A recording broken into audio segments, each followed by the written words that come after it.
right, we are live. Yeah, I'm up 15% on it.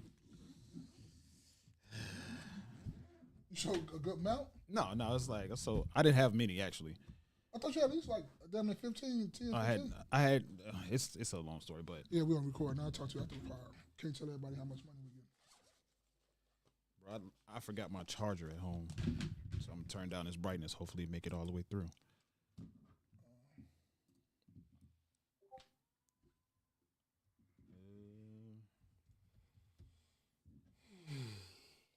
I don't mind. Okay. What I was gonna say,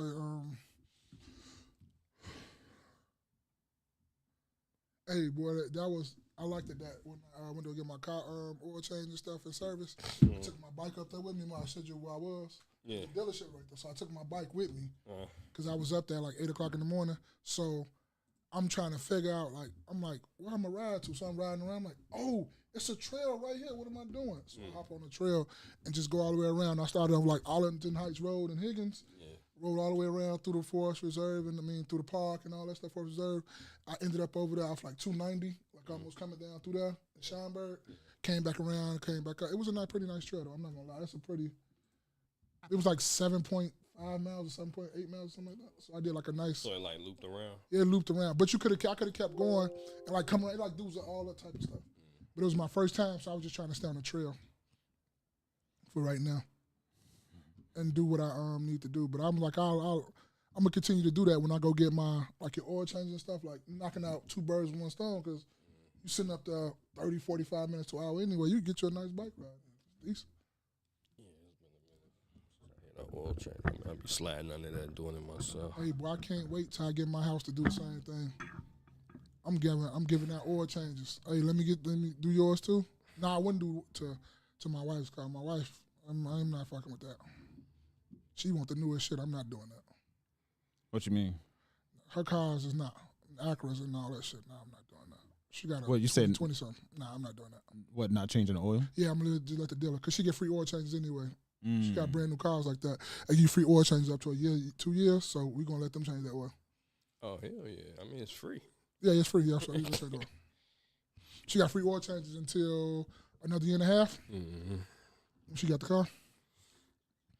And like Jay every day say, when they hit over a certain miles, you need that higher oilage, so you're going to start doing this yourself.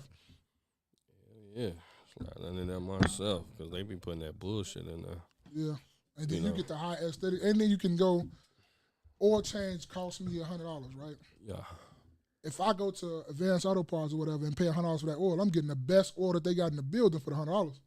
You still probably come out. I know, you still coming out cheaper, but you can get the best oil that they got in the building. Oh, yeah. Like, I can use, I believe I use whatever Valvoline highest shit is. Whoever's highest shit, the best shit that, I mean, they got Amasol and then they got Royal Purple, too. Those are really high, and because I don't believe the whole subscribing that you need to change your oil. This ain't them cars from the 80s. So you don't have to change your oil every 3,500 miles unless you probably getting it changed from the dealer because they putting that bullshit in. But once you know what I'm saying, I normally change my oil. I've never had a problem. I change my shit at every 7,000 to 7,500 miles because I put the, top grade shit in there, top grade oil filter and stuff like that. Be humble. What's good? Be humble. What's happening? Yeah. I'm on the same thing too, though. But I do want to do that and stuff too. And then I got to change the light. I'm doing a lot of little stuff to my car. I want to change my reverse lights because it ain't come with them LED reverse lights. It got that little dual halogen type bulb back there. I want to get the LEDs back there. Then I changed the LEDs to my front of my thing. Ooh, I changed my cabin air filter too. Oh, yeah. It's not in the glove box? Yeah. Oh. But you know how they get you. They tell you, hey, man, we'll change that for you for $75.95. Boy, that shit $10. When you go to the advanced auto parts, that shit $19.99. That shit was much. Got a truck, so my shit was $10. Boy, you slide the glove compartment down, boom, couple screws. Put that shit in. You trying to get that the air filter? They try to get you for the air filter too. The air filter they want $30, $45. Like, dude, it's nothing to undo this. Boom, put that in there. This is a 5-minute job. And they want to charge you $75 for it. Yeah. And I normally change it after like 2 or 3 oil changes. You know what I'm saying, to keep it fresh. But no, this was one of the first times I did it because I was supposed to have been did it. But I had changed one person's form because they asked me to do it. And theirs was like, it was easier because it was just clips. It wasn't no screws or nothing. Once you put that down, there was a little clip back there. You bring that, you pull that out, you put that all this stuff back in, put the hinging thing back on the glove compartment door, you good. And mine, they had a couple screws, T-screws or whatever, but it was still okay. It ain't look as black as me, but it was getting there. It was getting there. It was almost there. But the persons I changed, they shit was dark as me. I'm surprised they weren't coughing every time they drive. Yeah, it's when it comes to the car maintenance, they definitely try to hit you over the head. Yeah, especially when you go to the dealer to get stuff done. Because I go to the dealer to get, like, everything I have done to my car. I have this USPS envelope in my car, and it's got papers this thick of everything I have them do. So everything they done, the receipts and the papers that they give me that they say they done, is in that envelope in my car. Yeah. And I had the same thing when I had the Infinity. My stack for the Infinity was like this because they did so much little things, the warranties and everything they was doing for my car and everything. I had everything that they done. Yeah, once my car is out of warranty, I don't go to the dealer no more because they cost too much. They like, so I go find a reputable person. I'm not going to the alley mechanic either. But you're going to a mechanic that you can start trusting. Yeah, like I got my car. I got a couple of them around the city. You told me about one. Yeah, like it's a few of them around that you fuck with them, they solid, and they're gonna get you right. The one you told me about is that Berwin? North Riverside. North Riverside? Yeah, he did a lot of work on the Pontiac. Probably gonna get him to do more work on this Pontiac when I get this one. Go get it back to the garage. But he's done a lot of work on the Pontiac. Yeah, it's Auto Tech in North Riverside on Cermak. Yeah, pretty good people. He cool too, cause he'll tell you like, you want me to do it this way, that way. We can go to middle grade. We can go whatever you want to go. However you want to do it, I'm with it. Yeah, that's Dennis. Yeah, he can tell you whatever you want to do. We with it. But that's one thing you should have. You should always have a good barber and a good mechanic. Two things that you should have. And a decent weed man. If you smoke weed. I don't smoke, so I don't know. Well, 420 was last week, right? Wasn't it? They hit me with it last 420, boy. As soon as I came, hey, you know what? Go right back out and go take this. Take this with you. No problem. That's no problem. Only thing y'all smell is cigars. I'm get the truck to go there. I'm not driving my own car. No, hell no. You sure hit me with that. Go do this real quick. No, one time What's up, viewers? Shit, it's for y'all lurking, whoever it is. Yeah. So I was looking into doing oil changes, right? Now the one main thing that the question that I came up with is when people change their own oils, what do they do with the old oil? Pour it down the drain. Don't listen to him, man. You're gonna get your ass fined. Don't do that. So you could do one of two things, man. Don't do that. You take the old oil and put it back in the new oil's bottle, right?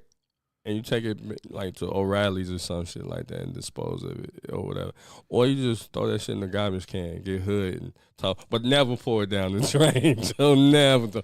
But yeah, I wouldn't suggest throwing it in the garbage can either. But you could take it to the.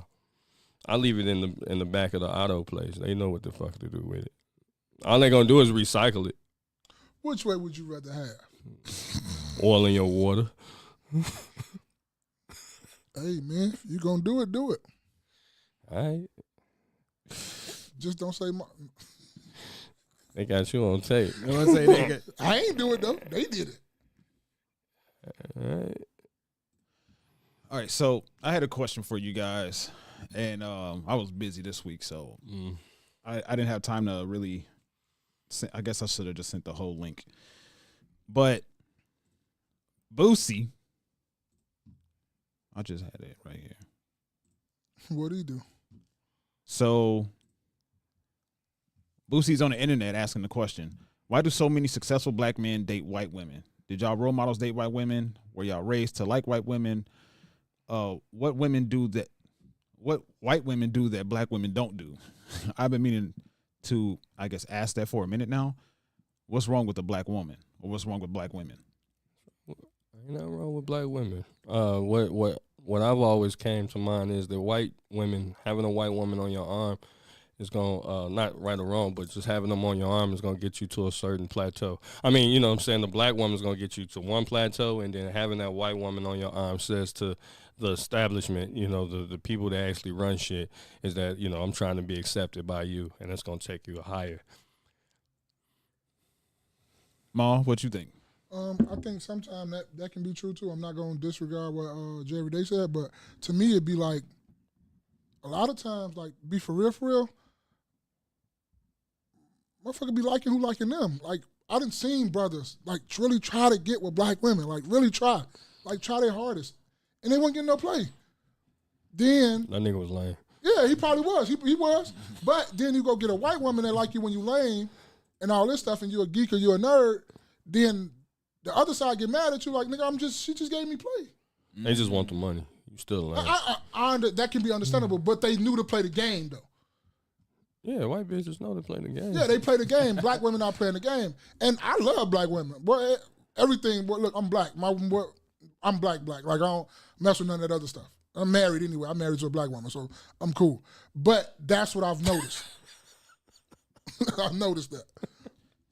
Be Humble said, I view it differently. How do you view it? Yeah, and it's just that to me, you know,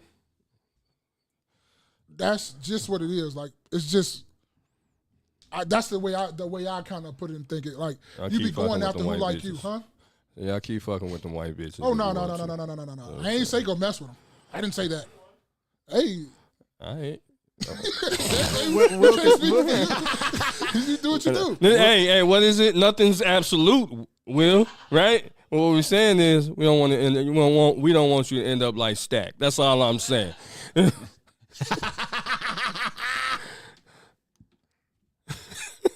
You catch that ball? What? We don't want you to end up like Stack. Hey, man. Yeah. Go ahead. He was like, bro, he's on the floor like. Bitch slobbing. You know what I'm saying? I'm sorry. That's funny.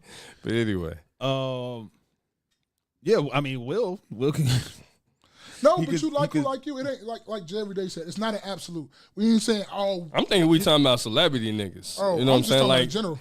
Now, you talking about was this posed to celebrity dudes or this just everyday niggas? I imagine I don't think he specified, but I think it was specifically to celebrity women. Right, I'm thinking celebrity niggas. What everyday dudes doing, you know what I mean? Yeah, there's plenty of niggas in Minnesota who got them white bitches. You know what I mean? They got good Section 8, all that good shit.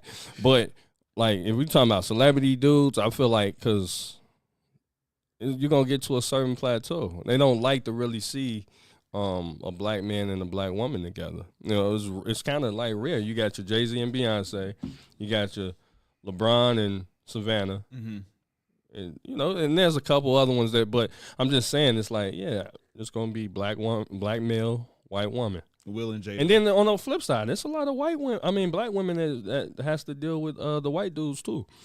So no shortage of that. I mean, you look at people's history, you be like, damn, she used to date that. To me too, I just look at it like this, bro. Fuck with who fuck with you. Mm-hmm. That's all. Like who like you. If you're attracted to him and that like who like you. Not saying just go get you a mud monster or anything like that, or a mud duck or whatever you want to call it. Just like and fuck with who fuck with you. That's just how I look at that. Mm-hmm. Okay. Indiana.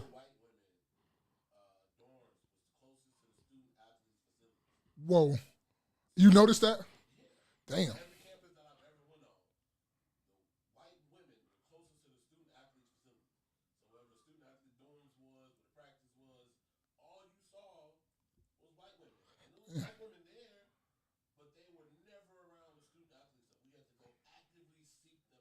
Hey, Will Hill.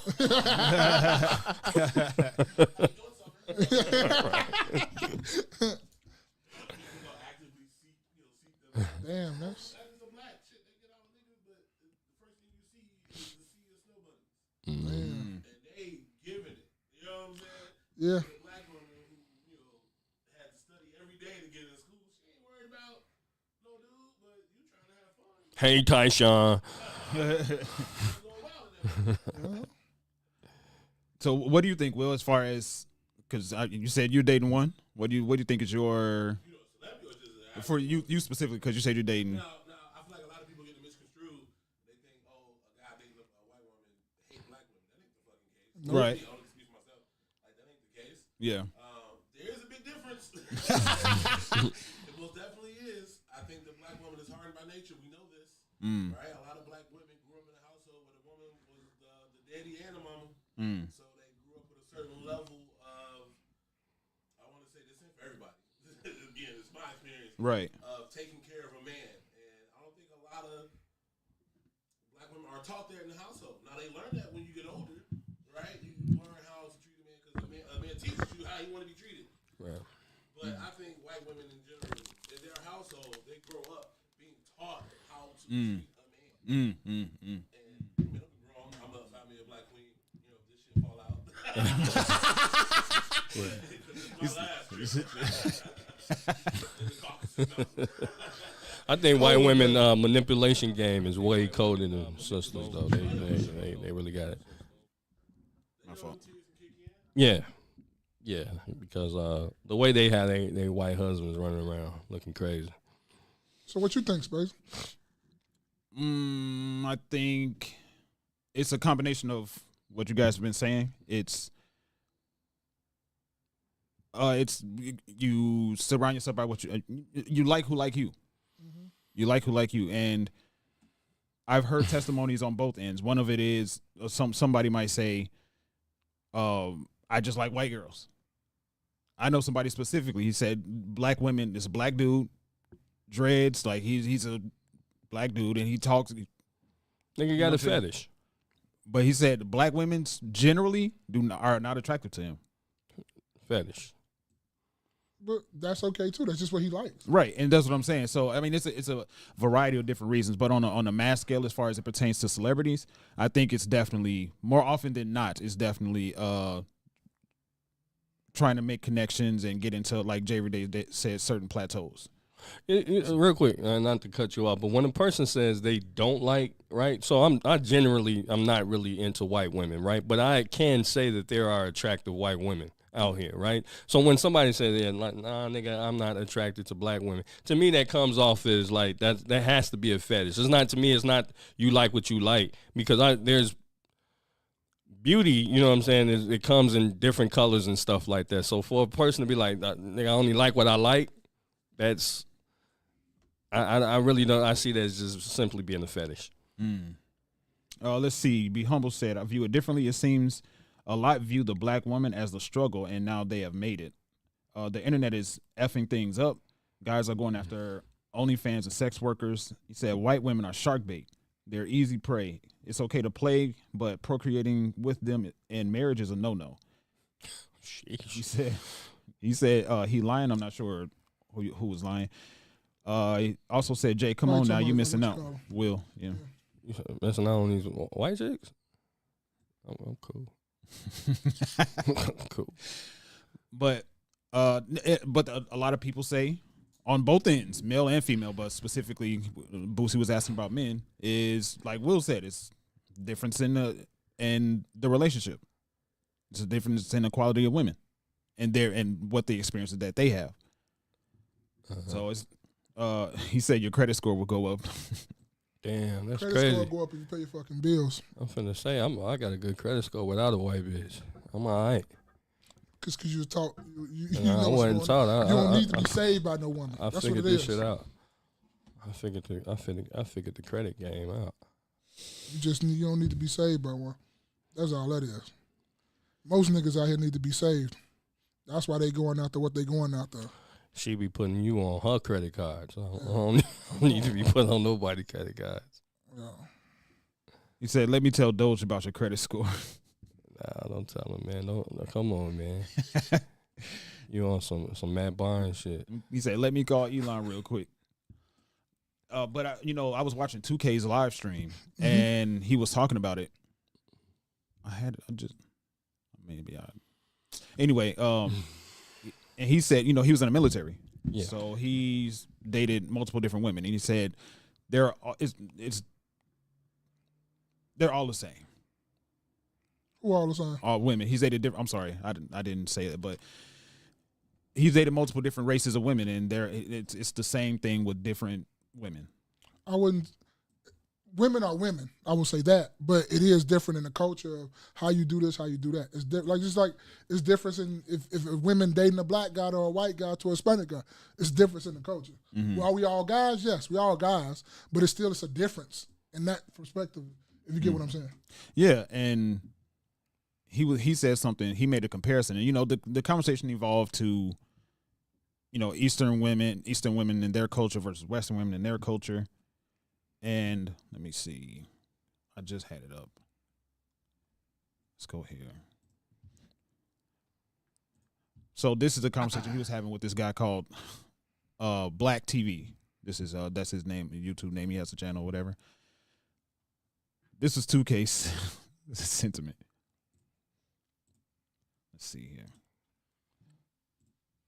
You absolutely 1,000% correct on it. He's on the appreciate call. you. You guys have a great day.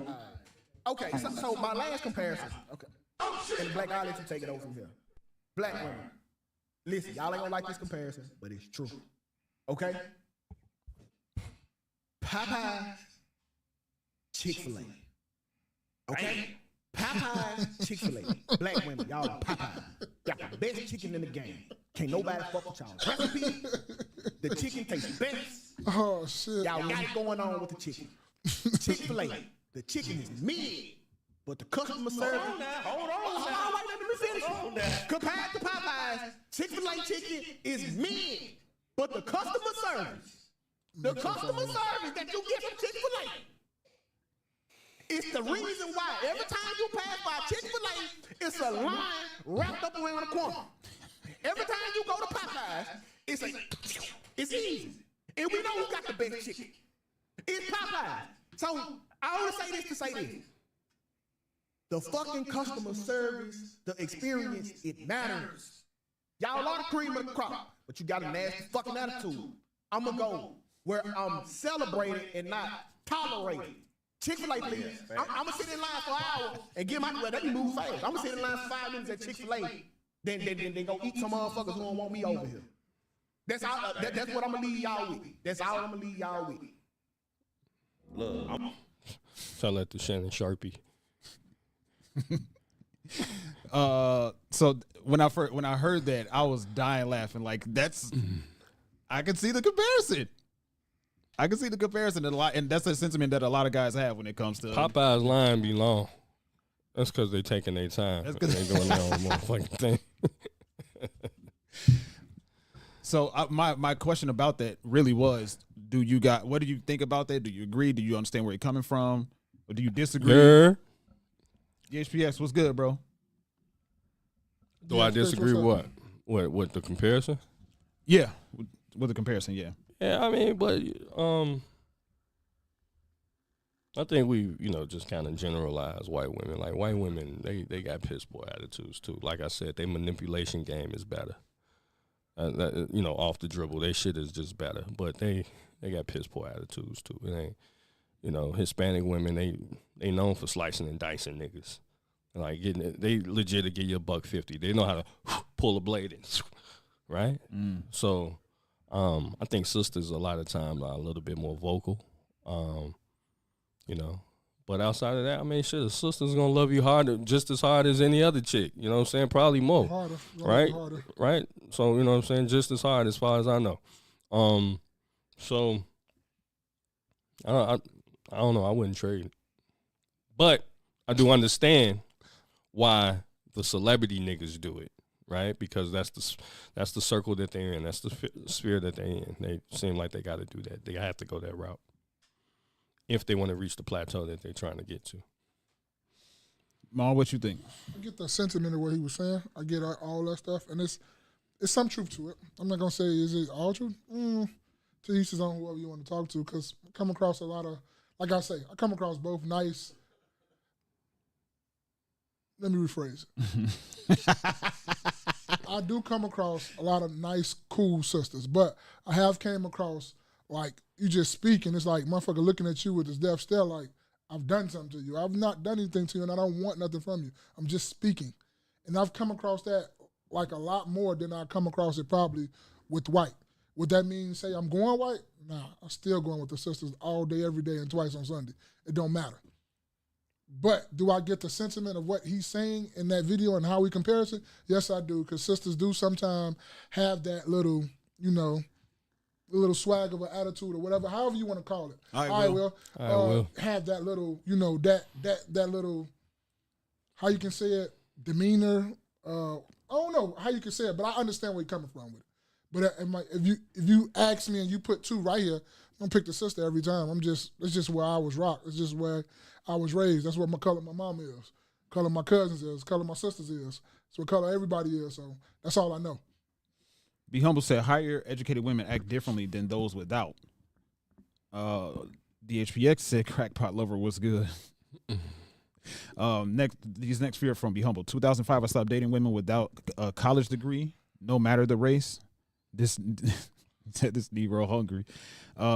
They got the Snapdragon, always wanting to talk back until you use that goon hand. He up here beating women. Then they want to listen. I play my season to the sisters, but play on the other side of the tracks. But yeah, I get it. I get why some people, you know, but I'm not doing it. You feel me? But I understand it. You know, they think the grass is always greener until you know, sitting, motherfucker recording your conversation asking you for $50 million. You know, it's rare that I see old black niggas off the pasture with the white woman. You know, I see it from time to time, sure, but I don't see them like living in the old age really like that with some white woman. I don't see it. You're right. I've never seen like a interracial couple that grew old together. Yeah, like I've see it from time to time. I do see it from time to time. I'm not saying I haven't, but it's not. This isn't like an occurrence. As many of you niggas that's dealing with white women in your younger years, once you get later in life, they're not with you. Yeah, I never really seen it either. You just brought that to my attention. I never really seen that. I'm on the same boat. I'm sure I've seen it at some point in life. But if we're talking en masse, no, I don't. I really don't.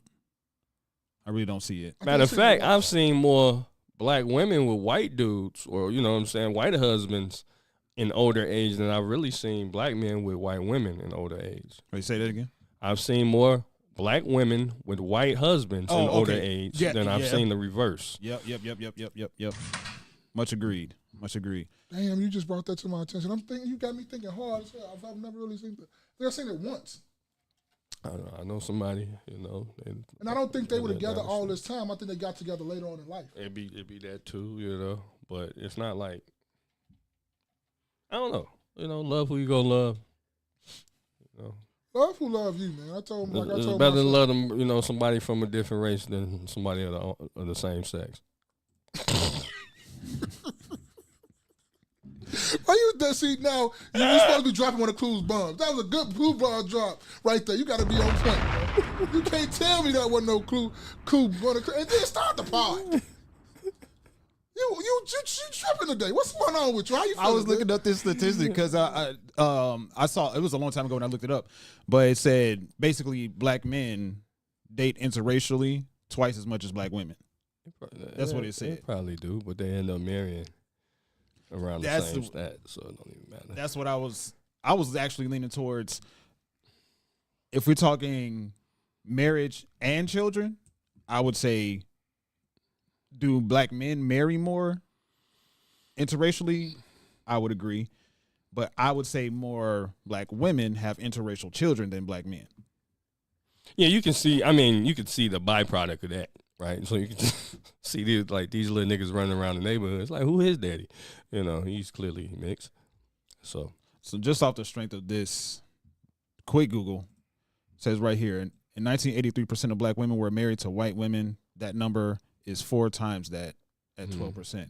And with the advent of social media and stuff, like with everybody kind of trying to push this whole kumbaya thing, you know, I can see the numbers definitely rising. Man, look here, man.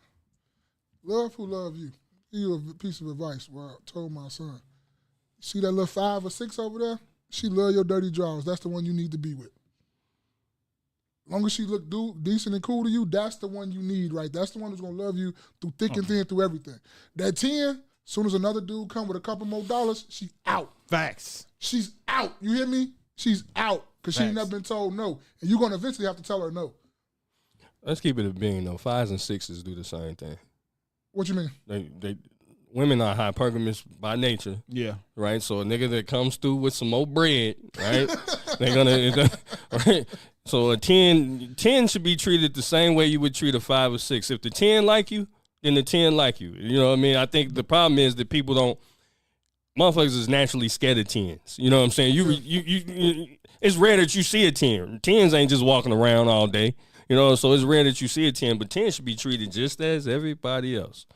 This is the stat I was looking for. Right here. It says 4.6% of married black women and 10.8% of married black men had a non-black spouse. Oh, okay. That ain't too far off. But like what he said is true, but I just look at it like who like you. Mm-hmm. You should be going after that mark who like you, who want to do for you just because and all that. Like who likes you. Don't be going chasing nobody who got to keep chasing and keep looking around and no, hell no. Leave that motherfucker alone. Let them go do what they do. Let them run around. But like who likes you. That's the problem with us guys. We always chasing something that really don't like us. And they showing us, giving you bare minimum everything, but you steady chasing up behind them. OG said the same thing as right as you said it. Like who likes you. Yeah, that's it. That's just the point exactly. But you also got to realize these little 3s and 4s and 2s and 0s, right? These hoes got zeros. Yeah, these motherfuckers got babies too. Somebody is willing to crack them. You know what I mean? So some of they you got to remember 3 a.m. They like a motherfucker too, right? So but look, they had a gang of babies. my thing with that is though, I said like who like you, but they have to be attractive to you. Right. So just because who gonna normally like you and you gonna be attracted to though? That's what I'm saying. People a lot of times like 4, 5, 6, you would be attracted to. Some of them be looking good too. It just a 4 word. I meant 5, 6. No, hold on. I'm just saying you rattling off numbers. You know what I'm saying? Like zeros need to be with zeros. 5, 6, 7s be cool. It's just that they don't probably have a bigger booty. They probably don't have every single thing, but they might have titties. They might have a booty, or they might have no booty with titties. They might have titties with no booty, stuff like that. Or they might not be. They cute, but they not cute to everybody. They might be a 10 to you, but they not a 10 to. Feel me? Your 10 is not my 10 is not the same thing. Right, but what I'm saying is it's gonna be close. And what I'm saying is that it's the reason why a lot of dudes go after 5, 6s, and 7s. I'm not saying nothing's wrong with them, right? Yeah. But a lot of times it becomes low hanging fruit, right? There's a 10 that probably could like you, right? So, but motherfuckers get intimidated by a 10. You get intimidated by anything over a 7. Shit, you niggas get intimidated by 5, 6s, and 7s, right? So what happens is, right? But see, ugly bitches. But on phone them. on phone them. But I think what happens is also the uglier the chick. A lot of times they get mad aggressive, so you feel like. You know, you ever seen it? Don't grab me they like get that. mad aggressive. Don't grab me like right? that. Why you grabbing me like that? But I feel like 5, 6s, and 7s, they become a little bit more relatable. You feel like, but and a chick that's 8, 9, and 10, you may feel like, well, she's all the way in her own little world of shit, yeah. right? Stratosphere, and she might like you. You know, don't limit. Now, my thing is, don't limit yourself. But then they'll also be looking down at the 4, 5s, and 0s. You know, I mean, so not always, 5s. Always take eye level and above. Huh? Yeah. Eye level and above. I mean, look, leave the shit below 5, the subway rats. The sub people. You know what I mean? Leave them for somebody who thirsty, man. That's all I'm saying. Cookie monsters. Yeah, right. Like I always say. They always got kids. It might be some women out there right now looking at our pod. I'm not probably for them because I'm too dark. You might be too motherfucking on them almost to me, but they might like light skinned ass face. I'm talking about relationships too. They might, huh? No, he's saying y'all talking about just the cat. No, I'm talking about the relationships as well, though, right? I mean, as men, you're gonna be attracted to a person first, as far as how they look. We visual creatures. You know what I mean? Niggas can sit up here and talk about all that loyalty and all that shit you want to. You gotta. No, you talk about all that character and shit, nigga. Right? She can have the coldest character and be a 0. Oh shit, like her character. You're not fucking that character. You ain't looking at her face. That is a character. But you remember when I said my list? When I said looks first. Mom's looking at me crazy when I said looks first. They got to be cute to me. Ooh, that character, that character coochie show. That's the fire shit, ain't it? Lord, dude. This bitch got an eye on her forehead. You talking about? An eye on her forehead is crazy. Oh, jeez. Shit, there's plenty of zeros outside. Yes, sir. It's plenty. Oh, okay. Donski. A lot of zeros. Welcome to another episode of the KNoWKi podcast. I am your man, Spaces. Hey, I go by your boy Mom, man. I'm your illustrious co-host every day. Man, oh, okay. So, how was y'all last week, man? How was y'all last week? Oh, it was cool, man. It's kind of bittersweet. My cousin's birthday was yesterday, right? So he passed away. And then R.P. Cuzzo. yeah, absolutely. And then we had a birthday party for my sister. It was yesterday. Sister every day? Sister every day? No, not sister Okay. every day. That's the only one we really know. That's the yeah, only that's sister the we only think one. you got. Yeah, no, I got a whole bunch of. I got a gang of them. And so you know, it was cool. Outside of that, yeah. What about you, Mom? I've been good, man. I've been cool. Been, you know, the missus' birthday coming up. And then my other homie, he finna be an ON too. Yeah, he ain't got that too much longer. Got like how many more days? Yeah, nigga, we getting up there. You got less than 2 weeks. Matter of fact, you got 2.5 weeks. I got 20 days, brother. No. 20 days. No. See, niggas want their time to be ONs. Now niggas don't want to be ONs. No, it ain't They that I don't wanna want to be be ONs. I just don't want. I want to be an ON on my time. You already there. You already in ON category time, man. Yeah, but he gonna love it over here when he get over here because he gonna stop with all this bullshit. Nah, He already said it. He already like, it bro, don't look, bro. stop. The bullshit don't stop. The Yeah. shit talking won't. But you Yeah, know. you finna stop going back and forth with the motherfucker. Oh yeah. We've Your already time done finna that. get limited. You ain't finna be sitting right here like, nah, I can't do that with. No, I got shit to do. Yeah, you're right. So Be Humble said, son made it official. He will be attending Temple University in the fall. Oh man, what's hit him up, with a man. round of applause, man. Temple in Philadelphia, yeah, love to see that right there. down the street from North. Hey, tell him to send me back a cheesesteak or something, man. shit, Temple in the fucking hood. It is. Hell yeah. You know, every day know where all colleges at. Like that's Man. just his thing. Geographic wise, nigga know where all the railroad tracks at, all the high bridges, all the low bridges, know where all the back roads at, and all the colleges. Yeah, Temple. Like, no, we happened to bump into Temple. It was cause you know we in Philly, me, the wife, and the kids, and we just eating cheesesteak, and it was like, all right, let's go to North Philly, but in order to go to North Philly, you gotta ride through Temple University. It's right around that area. So, but yeah, that's dope. Did you guys see Sinners? Yeah, Yes. yeah, I saw man on bootleg. What do y'all think? What would y'all rate it? To It was me, solid. right, you saw. Go ahead, JB. No, go ahead. I mean, y'all the movie buffs. No, I just looked at it from the time it came on, and I saw Michael B. Jordan. I said Michael B. Jordan, for him not to be a real twin, killed that fucking role. Went crazy. I'm not gonna lie to you. From the time we cousins, nigga, that came on. Hey, yeah, we could. He, bro, No, we could. Michael B. Jordan just put himself in another level to me Yeah. when it come to acting. He did his goddamn thing in that movie. And anybody tell you otherwise, tell him to go kick rocks and go date a white woman. Yeah. But he did his thing. That's the first thing I looked at. I was just in amaze of like, bro, they standing right there next to each other and how he's going back and forth and like, nigga, you got to be a little bit of crazy to do this. This like, and I'm not putting him on that level, but this Eddie Murphy, when he playing out on people at the Nutty table, Professor? worthy. Yeah, this is dope. And you don't hear many people talking about how he killed that role and he's not a real twin. Which would he also, it was just two different personalities as Thank well. you. You know what I mean? It wasn't Opposites, like yeah. with Eddie Murphy, everybody was funny. Yes. You know what I mean? That was the whole thing. It was just two polar opposites, of course. So just two different personalities. It was Yeah. definitely. And then you got the one twin that's the real on business and all this. You got the other twin that's like, okay, I know we got to do this, but we're going to have fun and we're going to always be fun. You know, and he got to look out for him because he's always trying to get some pussy and sticking his tongue in cooters and stuff like this. Hilarious. That shit was funny as hell. I'm not gonna lie. Playboy, and he's the good brother. Serious. Yeah, but Stack, you- it was like- Smoke was the serious brother. Yes, yeah, okay, thank you. That's a better way to do it. Yeah. Stack and Smoke. Yeah. Stack was the charismatic person, the playboy and the Charismatic, yeah. charismatic person.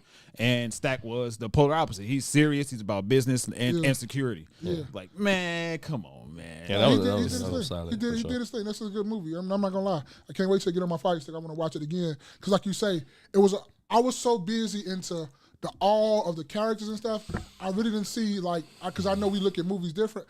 I didn't see all, like I saw a little bit of all of the underlying stuff, but I know it was way more than I missed. But I was just really looking at it like, damn, this is really just a nice, solid, good film, like for real, for real. Yeah, it was. Yeah, it was. What would y'all get on the scale of 0 to 10? 10 being the highest. Like how many? Somewhere between 8.5, 9. I thought it was just finna say that. Oh my God, I was finna say that.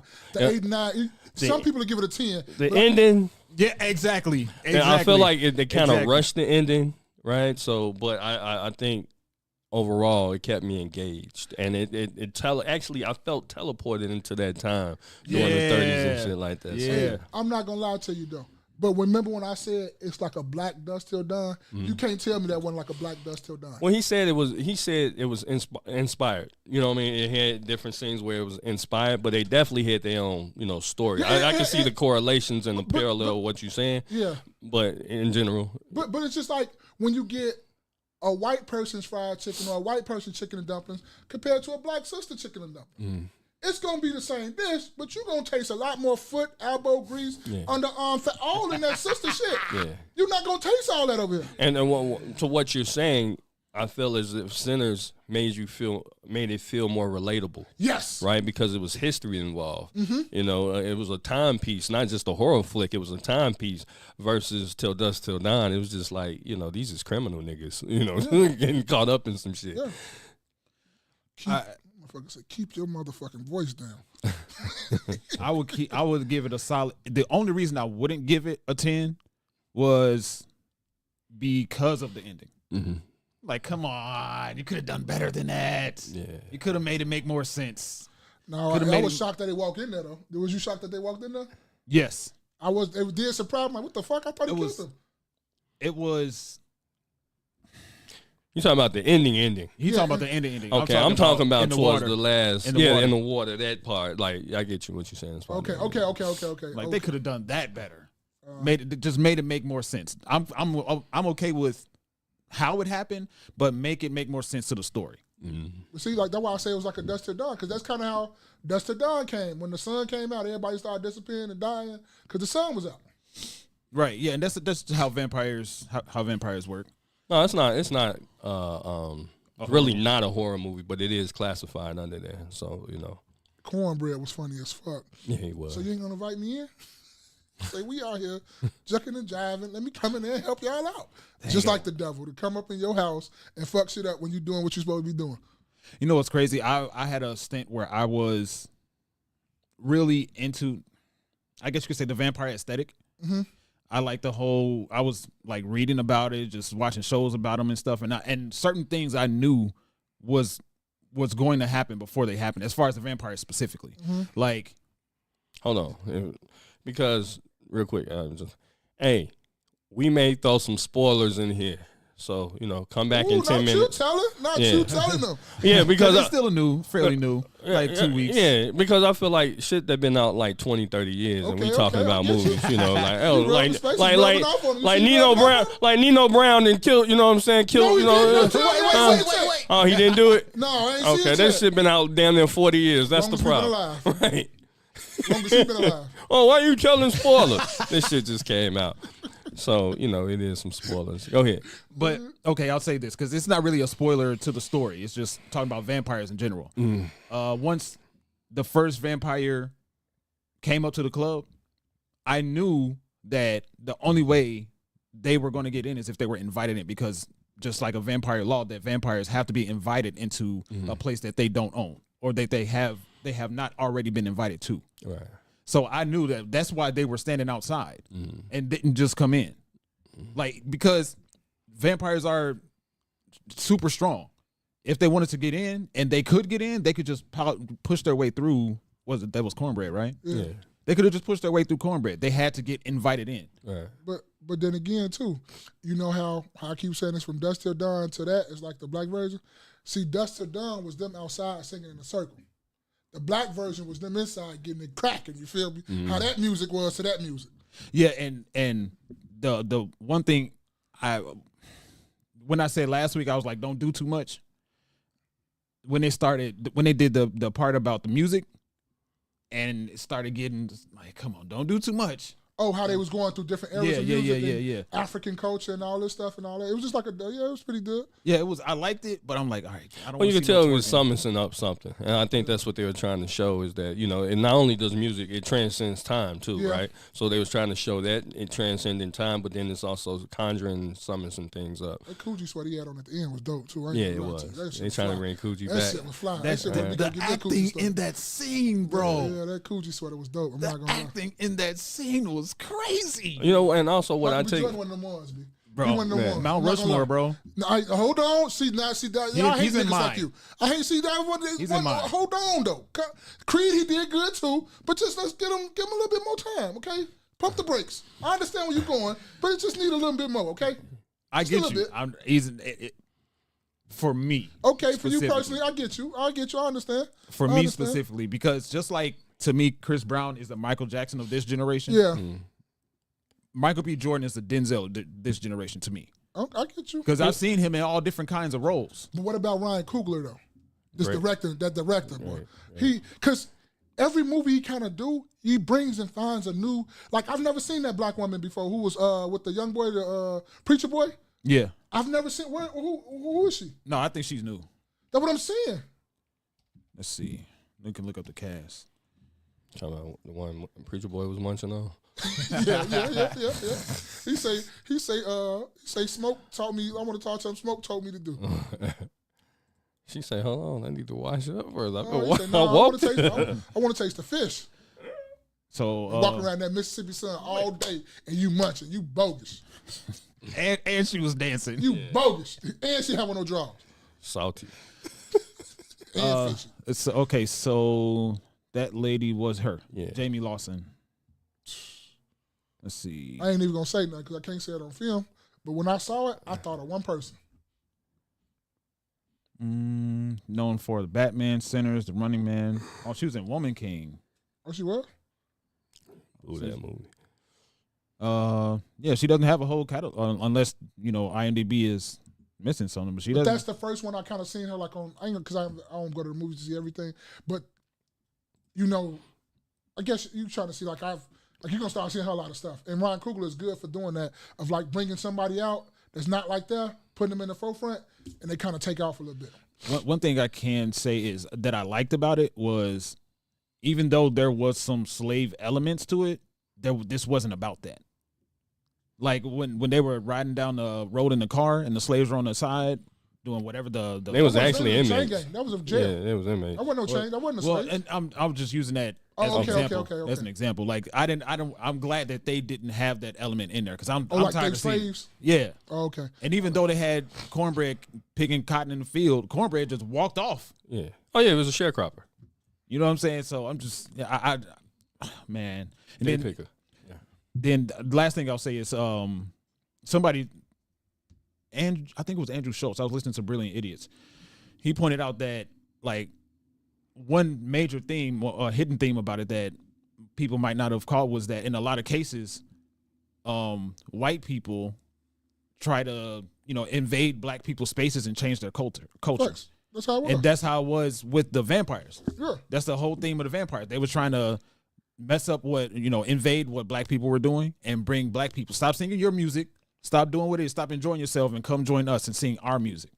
Mm-hmm. Like, oh. I like it how it was all black towns though. You ain't see like everything they did was black. Like they getting their own money, they picking their own. If so cut cotton for whatever like that. They had their own shops. They had their own little town where everybody was doing their own thing. Only person you seen was the little Asian people. They was in there with them. But other than that, you didn't see no white people like around doing anything. Everything was black. Mm-hmm. Interesting. Yeah. One thing I also can appreciate it wasn't no gay characters. Like you know what I'm saying. They didn't go out they their ain't play way. that back then. They ain't play that. He definitely played it, but you know what I'm saying. It wasn't crowbarred into this. Yeah. It wasn't thrown in your face and like trying to act like it was natural, but you're really doing this on purpose. Yeah, only thing is I did see, somebody in the community as they was playing and he was conjuring up the, spirits or whatever. You could see one in the back there. He was definitely part of their community. But overall, I'm glad they didn't have to crowbar that into the. Man, overall, it was just a dope movie. A really dope movie. Like, that's one of the movies where now, because I usually don't want to see movies again, I would watch that again. Because I know you missed some things that you didn't see at first that you're going to see again in the second time you see it. In my mind right now, I'm thinking of possibly going to see it again today. Oh, at the movies? Yeah. Oh, no, I can't give you another $26.50 or nothing, Cougar. I'm sorry. But my pockets don't go that deep. I can't do that. My pockets, nah. DHPX said that movie was dope. Only thing I didn't like was the Mexicans he had in there that was supposed to be Indian. What was the Mexicans? At the beginning when they came to the people's houses, like, is this person here? Give him to us. Oh, he said it was Mexican. I thought they was. I thought they was Indians. I really didn't pay attention. I think they were Indians, but I think they were the Western Indians and not the traditional Indians that you would think. Okay. That was in the He was in Mississippi. Yeah, they weren't. They were like the Western, the ones those guys. You know. I was in my mind. I was like, he's gonna do it. He's gonna do it. Oh no, man. You never stops to amaze me, B. That's why I love keep coming back. He hit me with one every time. Oh my DHPX God. said you had it wrong. They wanted to appropriate the culture to assimilate, whatever the case. Yeah, that one. But I like it too because the storyline, like Jerry Day used to say, that's what always used to happen. Them Mississippi niggas come because they did something in Mississippi, come to Chicago. What they do, get in some more trouble, come back in 10 to 20 years thinking somebody forgot what they did in Mississippi because you got to come back home. You can always come back home. What they say Chicago was? It wasn't nothing but a motherfucking up north Mississippi. Yeah, Mississippi with tall buildings. Yeah. That's same type of white people, right? They're going to be racist. Chicago at that time, definitely very racist, right? Because everybody was moving from Mississippi thinking it's a better life in Chicago. Yeah. That's all it was. And to a degree it was, but it wasn't what you thought it was going to be, right? Yeah. You had your struggles and you was fighting against, those Irish and so on and so forth that was up here. And across different northern cities as well. It just wasn't Chicago. But Chicago, if you ain't got a family member from Mississippi or, somewhere down in that Delta or right off the, Arkansas, Mississippi, Tennessee, like that's what Chicago is. Most of their blacks is from. Mm-hmm. DHPX says TBA Spaces would have gotten bit by the vamps. I would not have, and I bet you would have because this was a black establishment and white people were trying to come outside or come into it, and you probably would have went outside and tried to fight them. Facts. I ain't even gonna lie. You just get like, what y'all on? Let's get them, y'all. Let's beat them up. Yeah, you probably would have been on that. You probably would have been on that, DX. All right, so let's see here. This is something Jerry Day sent us. Mm-hmm. I don't know. I just saw that he sent it. I didn't look at it or anything. So it says teen is acquitted of killing his mom by stabbing her in the neck 17 months later and 17 months after shooting and killing his dad. Let's see here. A teenager charged with killing his mom nearly 2 years after he also killed his dad walks free from jail after a jury finds him not guilty. This is a horrifying miscarriage of justice. He is 17 years old and has killed both of his parents. The defendant is not guilty. 17-year-old Colin Griffith hugged his defense attorneys after the controversial verdict was announced this week in a Florida courtroom. The teen was on trial for stabbing his mother, Kathy, in the neck. Just last May, when Colin graduated high school, social media posts by his mother painted a picture of a proud and doting mom. Kathy bought her son a $26,000 car as a graduation present and took him on fancy vacations. But prosecutors claimed Colin was emotionally disturbed and had threatened to harm his mom many times, resulting in police being called to his home. Here's the sheriff announcing his arrest. When you look at this, you see a kid. When I look at him, I see a psychopath. In court, neighbors testified that on the night of her death, Colin pulled his mother by her hair into the home as she screamed for him to let her go. His attorneys claim that it was Colin's mother who picked up the knife and was threatening him, and that Colin was defending himself when she was stabbed in the neck. 17 months earlier, Colin shot his father dead on Valentine's Day, claiming a teenager charged with... So really, it's not really a question, kind of like a statement. But we did the what's the young man Quantavious? Quantavious. Quantanarius. Oh, let me. But yeah, it was Sean Zatavius. Z, right? Let's see.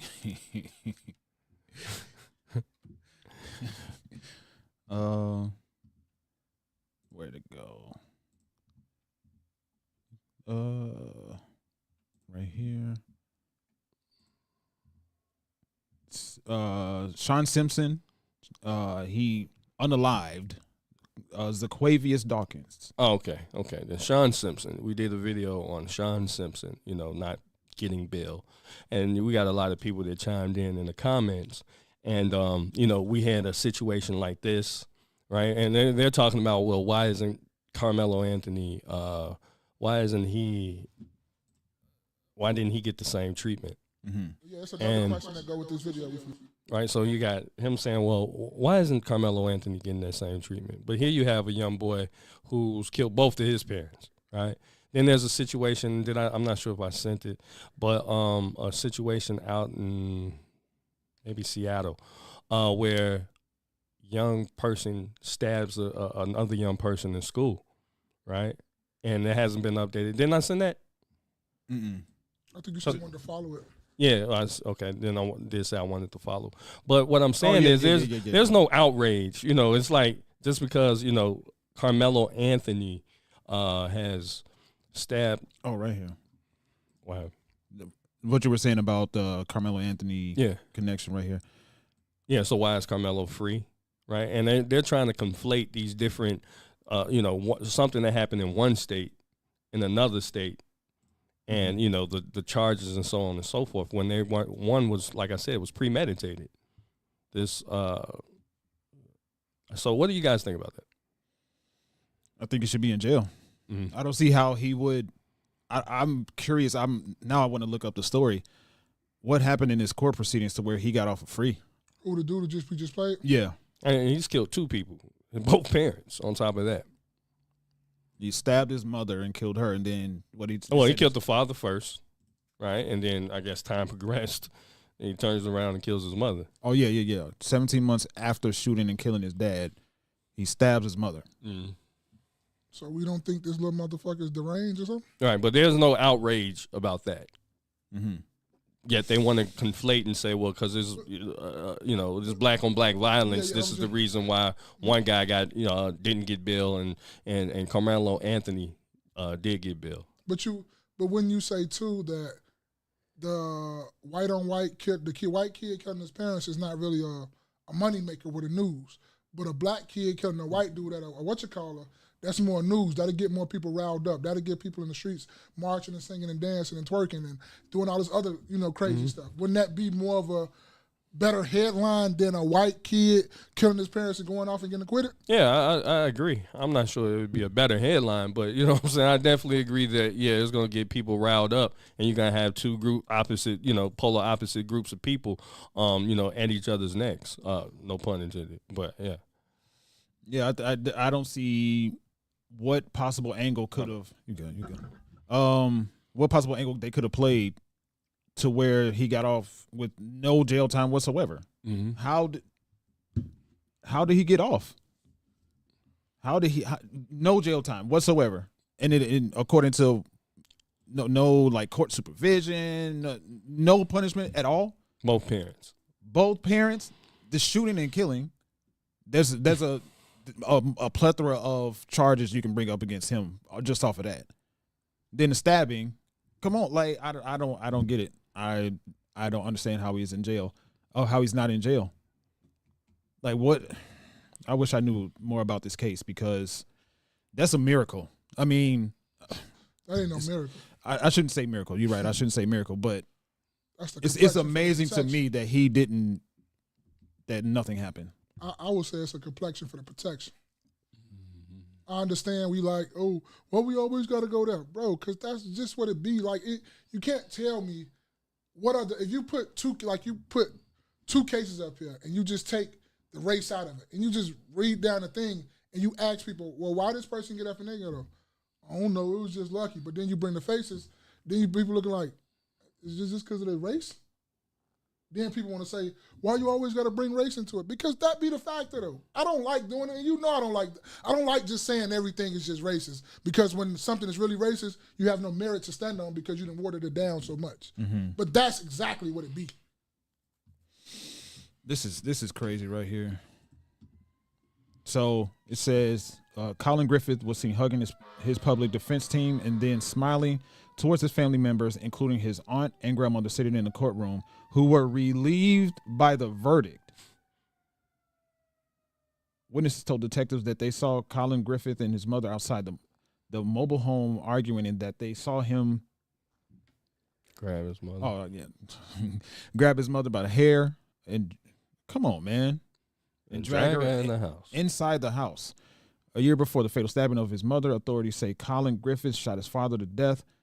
Colin said that his dad pulled a knife on him and he shot and killed his dad. So he's trying to say it's self-defense. He was charged in 2017 after he battered his mother. Come on, what? But that's self-defense. But that's self-defense, and he gets off and ain't no uproar. So it shows you the hypocrisy amongst groups of people. That's all I'm saying. He was charged in 2017 after he battered his mother because she was disciplining him and took his video game privileges away. Days before his mother's death, Colin Griffith ran away from home and went to the grandmother's house in Auburndale. Did you say Auburndale? Auburndale, yeah. After getting into an argument over chores. After he refused to go back home, his mother went to Auburndale home in September 8, 2024, where she was stabbed. Come on, bro. Hey, and y'all. Oh, because he was getting his ass whooped. Yeah, and look, we can that's go back to okay. episodes that we said point blank period. That's why your kids should have a little bit of fear of you.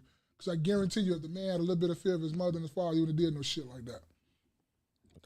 Point blank period, bro. Okay. No, bro. We wrong by what we talking about. Why your kids shouldn't have? Because that's the only reason he did what he did. He ain't got no fear for his mother. He ain't got no regard for them. Period. Like fuck them. I don't give no fuck what they talking about. I'll kill them anyway. Right. Yeah. No. That's exactly. I 100% agree with you. I think there has to be a healthy fear. A healthy fear that my mama and my daddy will fuck me the fuck up if I know if I get out of line. It ain't no abuse thing, but they just know that they will mess me up if I even dream of doing something like that to them. And just off even taking on the standpoint of fear as in respect. Yeah. Like you should fear. Me personally, I fear breaking the relationship with my parents. Like I fear of doing something that would cause them to tell me I'm disappointed in you. Just off the strength of that.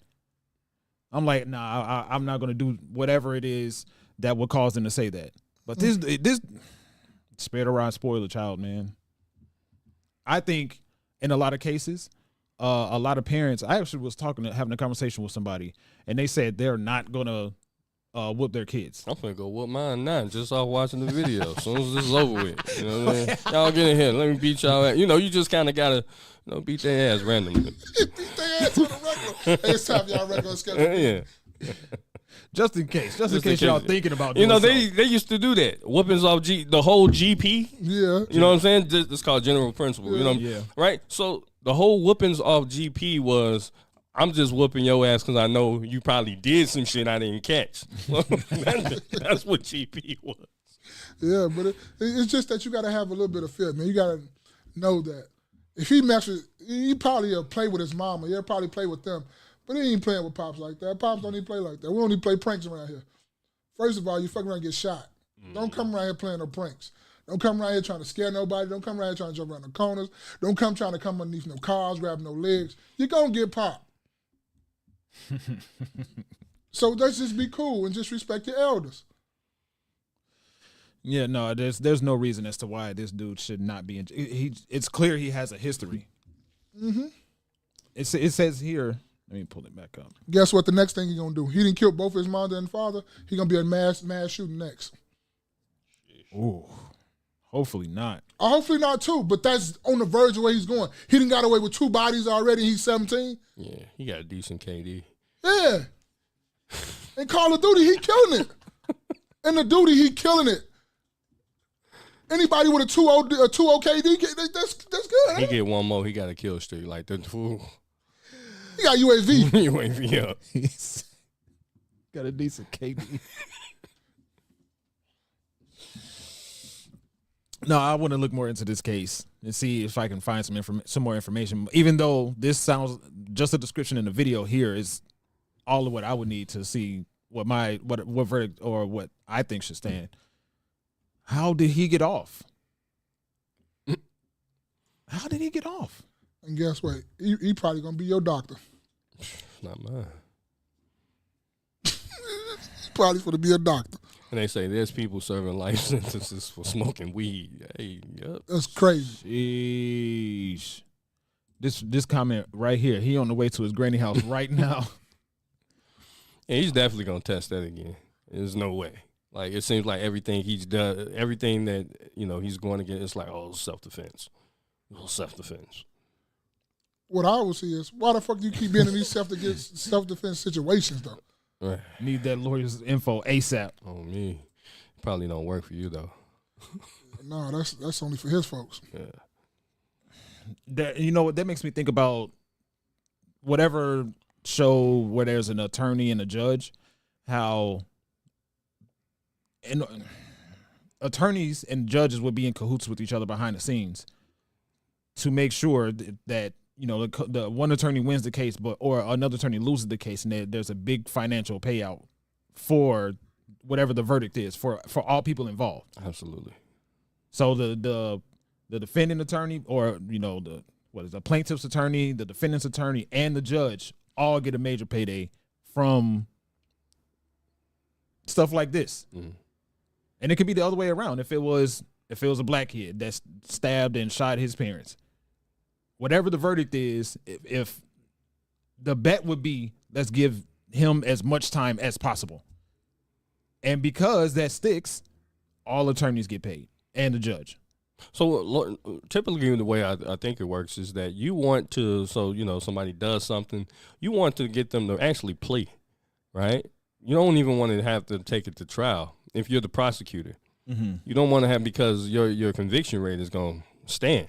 Like, if you know what I'm saying? Yeah, so you got them to plea out, yeah. Yeah, you got them to plea out. So typically you throw this crazy, saying, hey, nigga, you going to get these 30 years to life or 25 years to life. And so now 15. It's scaring, right? So, but if you could take, like you said, take 15, this 10 to 15, yeah, then guess what? You only do, 50, 60% of that. 7, 8 years, right? You 7, 8 years, you off. Just say you did it. Yeah, but then my conviction rate is still high. That's because it's still an eviction, because you in jail. Right. So if you feel as if, like, hey, and sometimes people may think maybe a person didn't do it. You see what I'm saying? And it's like, damn. And they come up with all this little evidence. And my whole thing is, if you got me, then you don't need me to. If you got me, just take me to trial. I mean, thank God I ain't never been put in that situation, because, stand by your word. That's very. Stand by your work is crazy. That's another one right there. You got to put that on the list of quotes every day. Stand by your work. Show your work. Show your work. Yeah, that's wild, man. That just actually irritated me. I didn't know that was what happened. Yeah. That he had a history of it. Mm. He had a history of, like, the witnesses, according to what it said. And I didn't look at the court documents, but they said that the neighbors saw him pull his mother back into the mobile home by her hair. Where you going, bitch? Come here. Like, and he still got off. How does that happen? I think he did that before he stabbed her up. Right. You know what I'm saying? Like, this was just an occurrence they seen. Well, probably told her, come here, bitch, I got to talk to you. You don't be acting up like here like this. Dragged her right in the house. Let me holler at you. Yeah, let me discipline you real quick. You gonna take my video games away? Yeah, got something for you. You ain't gonna let me play GTA? Bitch, Halo coming out. The day before Halo came out. And I think, what I think, what I was saying earlier, I was talking to someone that said that she's a mother of two, and she didn't get whooped growing up, and she's not gonna whoop her kids. That's dope, I guess. That's cool if that works out. I hope that works out for you. Clearly, in this case, we see what I would wager that this boy didn't get whoopings. But right? look though. Go, I'm let you finish. Then I go. But real quick, so she's a single mother, and she said, should she get into a relationship with somebody and they don't have kids or do have kids together, he cannot be a disciplinarian for those previous 2 kids. Okay, that's cool. We'll holler at you when they 18. What I'm saying, I always say, like, if you have strict rules, if you already have kids, you have strict rules, and the dude you starting to trying to date, and y'all coming together, and he's good like to do things this way, you like to do this thing. Hey, let's go ahead and cut this short now. Maybe I should just be single till they get 18, and then I'll start back dating. Cause I used to get stumped. Like my mom used to. No. Oh, I still got flashbacks. But then, like Jerry Day say too, what he heard from me too. I'll whoop some ass too, but I'm only gonna whoop your ass if it's something that's detrimental. I don't think whoopings need to be for every little things you do. I'm not with that. I'm not, because then it get annoying to it, and now you thinking people just supposed to put their hands on you for every little bad thing you do. No, I'm not with that. I'm not on that. And that was one of the things she said. Like I don't want my kids to grow up thinking that people can just hit them. Yeah, if you did something wrong or bad, no. But if it's detrimental to your health and you could have fucked our family up, did something that you could have killed me, your mother, your other sisters, and your siblings, okay, maybe I need to put these dukes up on you and put a couple feet. Hands, feet, hands, feet. And then we go ahead about our business. We can talk about this now. It does get to a point though, people can't just put their hands on you. However, it does get to a point, and teens will test you. Yeah. So they will test you, and they'll talk back, and sometimes they get disrespectful. Yeah. And they also need to know that you can't be disrespectful to people out in the street, because guess what? They will throw hands on your ass. Yep. And let me be the first one to show you is what I'm trying to say.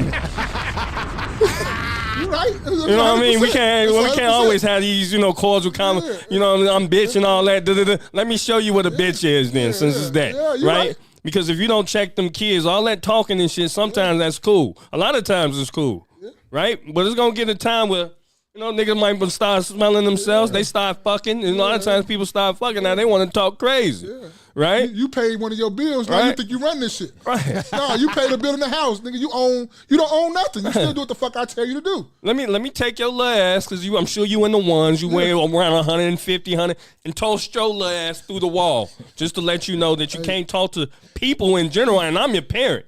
You damn sure can't talk to me like that. I'm your parent, so a person in the street ain't gonna be as nice, is what I'm saying, right? So you just can't talk to people any way you want, that you want to. Yeah, no. How I said, it's when you take them and you make a door, because you wanted a new door in your house, and you take their body and you make that door, because I wanted a door to lead straight from the room to the kitchen. And then you hang them on the hinges. Yeah, I'm finna take you through here, and we just got a new door that I've been wanting to get now. And I don't even need no construction crew, because we're going to use your body for the construction. Yeah. We look, I approve violence against your kids. You know? Wait. No. I said I do. I ain't say we. Like, so this ain't a KNoWKi podcast. I'm sponsor. I'm a sponsor that, right? That's going to be my sponsor, my commercial. I approve violence against your kids. Sometime in punishment fit the crime. Absolutely. Yeah. Punishment fit the crime. Well, don't be doing nothing crime. We trying to thwart all criminal activity. Ain't no crime, right? We trying to prevent that. We trying to absolutely. And sometimes you need to. Sometimes motherfucker need to, like for real. Like, no, I will fuck you up. No, for real. Straight up. Like, ain't no ifs, ands, or buts about it. And anybody that get in my way of fucking you up, I'm fucking them up too, because you're mine. That's what we need to get back to. Fucking motherfucking kids up. Maybe we won't have all this in the streets right now. Maybe we won't have people running down on people with bodies and killing people and all this other stuff. I give you a quick story real quick, man. One time my pops and my mom, they were having a little adult argument, right? I remember this. My pops and my mom was having an adult argument, a married people argument. You heard what he said too? Say it again. A married people argument. And what you say before that? Adult, right? Adult married people argument. Yeah, there you go. And I thought, I was going to interject into the argument, right? At this time, I'm damn near 20, right? And so I thought I'd interject into the argument. And, my pops, he from, down south, big dude, Big hands, too. Big hands. Big claws, too. Like always been big, right? Change the oil with his bare hands. Yeah. All right. Crack walnuts with them bitches, too. Let me get that oil count. Boom. Yeah, that's what you doing. So I remember, I might have said something. And I kind of stepped to him, and he scooped me off my feet so fast and laid me on the couch. Just laid me. Like, he could have just body slammed me. He could have Donkey Kong Hulk. He laid me on the couch, and I just laid there. And I was like, You took a nap? yeah, I just looked at my mom like, yeah, you probably got that one. I ain't even go. So, you know, but what I'm saying is you realize, hey, it's levels to strength, grown man strength. Fuck them little push-ups you've been doing. Yeah. You know, it is levels to that shit, and stay in a child's place. Yeah. Because you was a young man. What you thought you was? What you thought you say you was again? I was close to 20. I don't think I was 20 yet. Oh, so you just barely getting alcohol and stuff. You didn't got no alcohol in your body. You had illegal alcohol, but you ain't went in the store and bought the alcohol yourself. Right.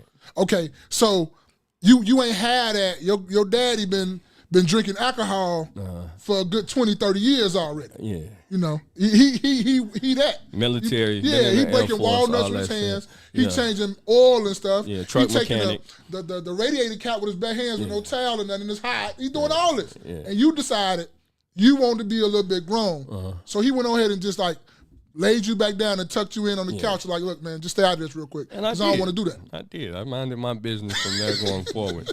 I don't want to see him right now. Like, you know what I'm saying? Here I am almost 40-something, 20-something years later. That respect, though. What that called, though? That respect, though. You learned that real quick. Yeah. Like, you know what? Pops, could you just stop? You want some of this, old man? No. You almost said had to step away. I'm back. Oh. Yeah, but that's just what it be. Sometimes you need to let a motherfucker know that, hey, this is a grown. But what you say about, you know, a lot of the new age parents is like, what do you mean by staying in the kids' place? They get to express themselves, but not right now.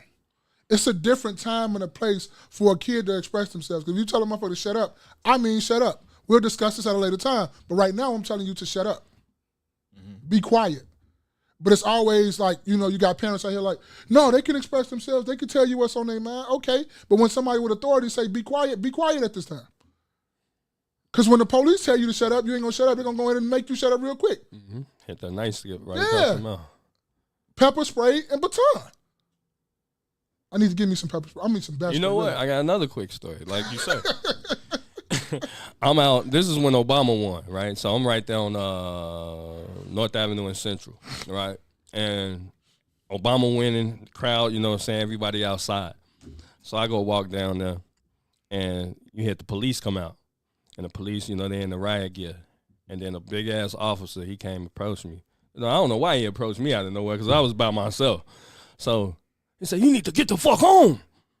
And then he pulled up his nightstick. I was finna talk crazy, but then he pulled up the nightstick. I said, you know what, you right, man. You didn't want to take that beating. Hell no. No, I didn't want to get beat with no, you know what I'm saying, no nightstick. Hey, man, that baton. That baton. Well, this back in the day when they had the real black nightstick still, or they had the batons now? They had a brown one. So, you had the old wood, that oak. Yeah, oak or that maple. Yeah. Oh, okay.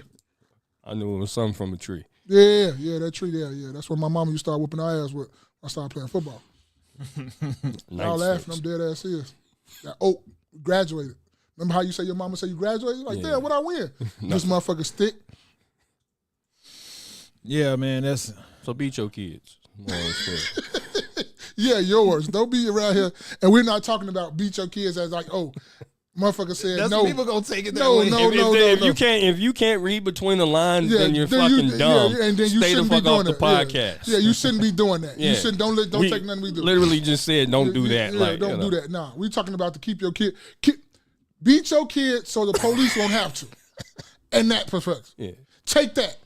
If you don't speak N-word, because you know Space don't like using the nigga word, and I think I used my nigga word quota already. Then did it twice. Yeah. So take that. My mama used to always say that I'm whooping you and I'm disciplining you so nobody in the streets will have to. And I didn't understand what that mean back then, but I understand what that means now. Get you some discipline, get you some structure and some respect. So, because I love you, so I ain't going to kill you, but I'm going to damn near half kill you. It's going to be feeling like you about to die. But somebody out in the streets will kill you, and I will be burying you because you don't know no respect. I beat you because I love you. Yeah. So that's what we're saying. Get your kids some respect. I hated hearing that when I was growing up. But yeah, people will say we crazy and we slow. I'm not doing this because I hate you. Yeah. I'm doing this because I love you. Like, give me a hug. Why you got... Oh, that was the worst part. That was the worst part. You was a menace to society if you give a motherfucker a hug after you beat their ass. That's a menace to society. You need to be locked up. That is uncruel punishment. Be Humble said, but is a whooping discipline or violence?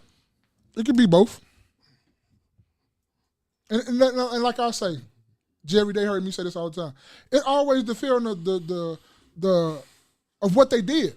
I'm not sitting up here saying whoop your kids or discipline your kids at every single thing. Some things just deserve a conversation. Yeah, some. But now if you sneaking out at night driving around a car, a stolen car with some dudes that's doing some bullshit, that can end your life. I gotta beat your ass.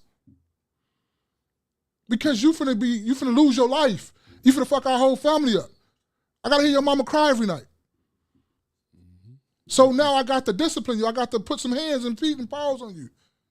That to me, that deserves a whooping. That deserves some discipline. Yeah. You sneaking out at night. That you gotta defer to too. Him getting bad grades in school, okay, that don't deserve no whooping. That deserve for you to take things. Ain't no going to fat ball practice. Ain't no on your cell phone. Let me get that too. Matter of fact, let me get your bed too. We're gonna take the TV off the wall. We finna hang all this in the front room so every time you walk past it, you see your shit in the front room and you go to that cot with that book on it. See, it's different punishments for different things.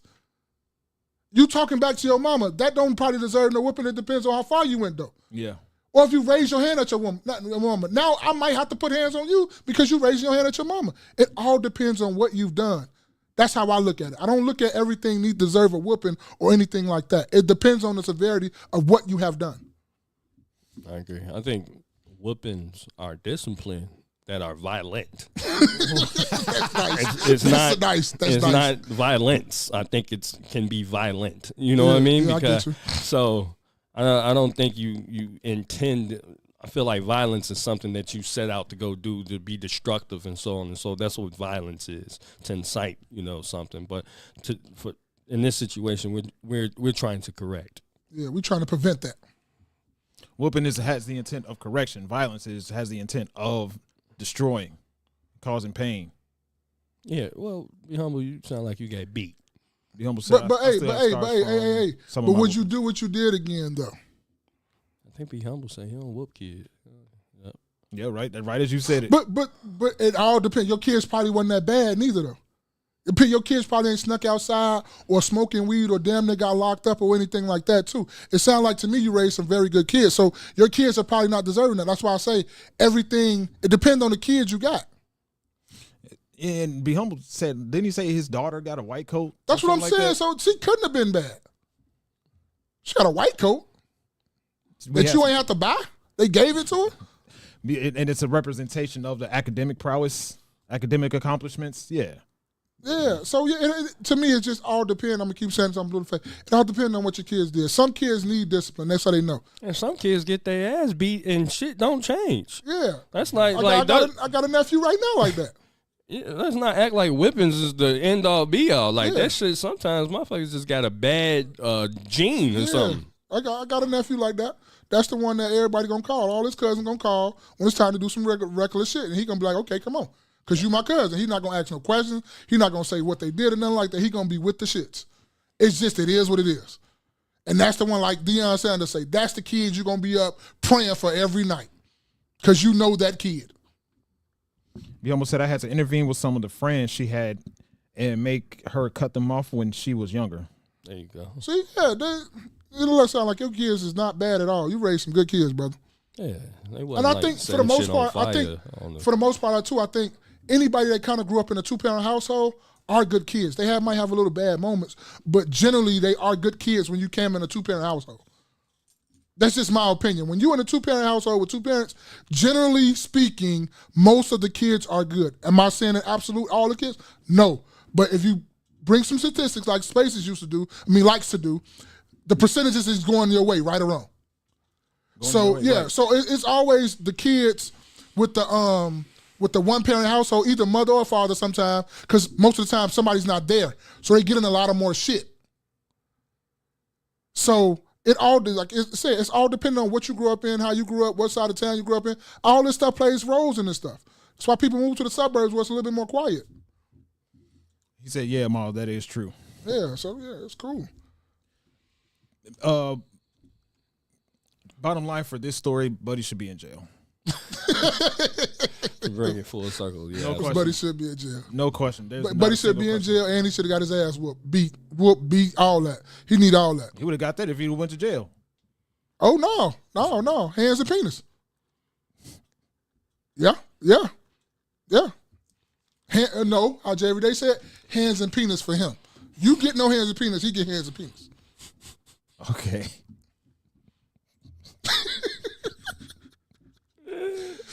Thank y'all for kicking it with us.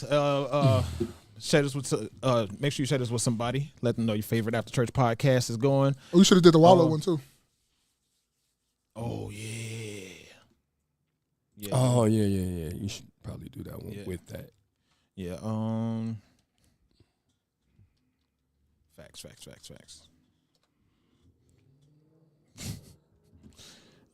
So this is something that was going across the interwebs. I think Jay every day sent it. Did I send it? No, I think I might have sent that to the group. Oh, did I send it to you? I probably did send it to the thing, did I?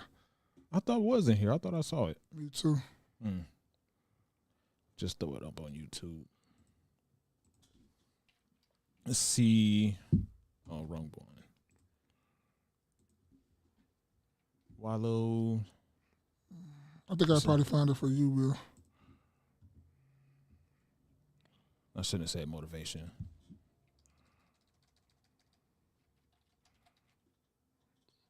I got it. It is right there. It was a short video anyway, right? Yeah. It wasn't too bad. Let's give them a quick rundown. They probably seen it. I'm black. No black people. Nobody gives a fuck about that. Kill that shit. Either you got a good business or you don't. All that shit don't nobody want to hear that shit. That's a hustle. Support me because I got a black business. Is your restaurant clean? Is the food good? Do you got consistent cooks? Tabernacle preach. Stop doing that. Oh, you support the white people? No, I support consistency, baby. Fuck about what color you is. I'm gonna spend my money. That paper, I'm gonna spend them deals where the fuck I wanna spend it at. Grab his Porsche, Ferrari, I'm gonna do what the fuck I wanna do while I'm here. But I'm gonna tell you one thing, I ain't gonna be finessed off some black shit. But one thing about it, 70% of you motherfuckers is not going to make it. I'm not no motherfucking fake ass motivational speaker that talk this dumb shit. I'm the #1 nigga in the country. You know why? Y'all seen me come out of the penitentiary. I make millions, and I make millionaires, baby. You understand me? I come from the ghetto. I wanted to hear more, but that's the clip that was going on. Motherfucker fuck with Wallow though. I ain't gonna lie to you. I fuck with Wallow.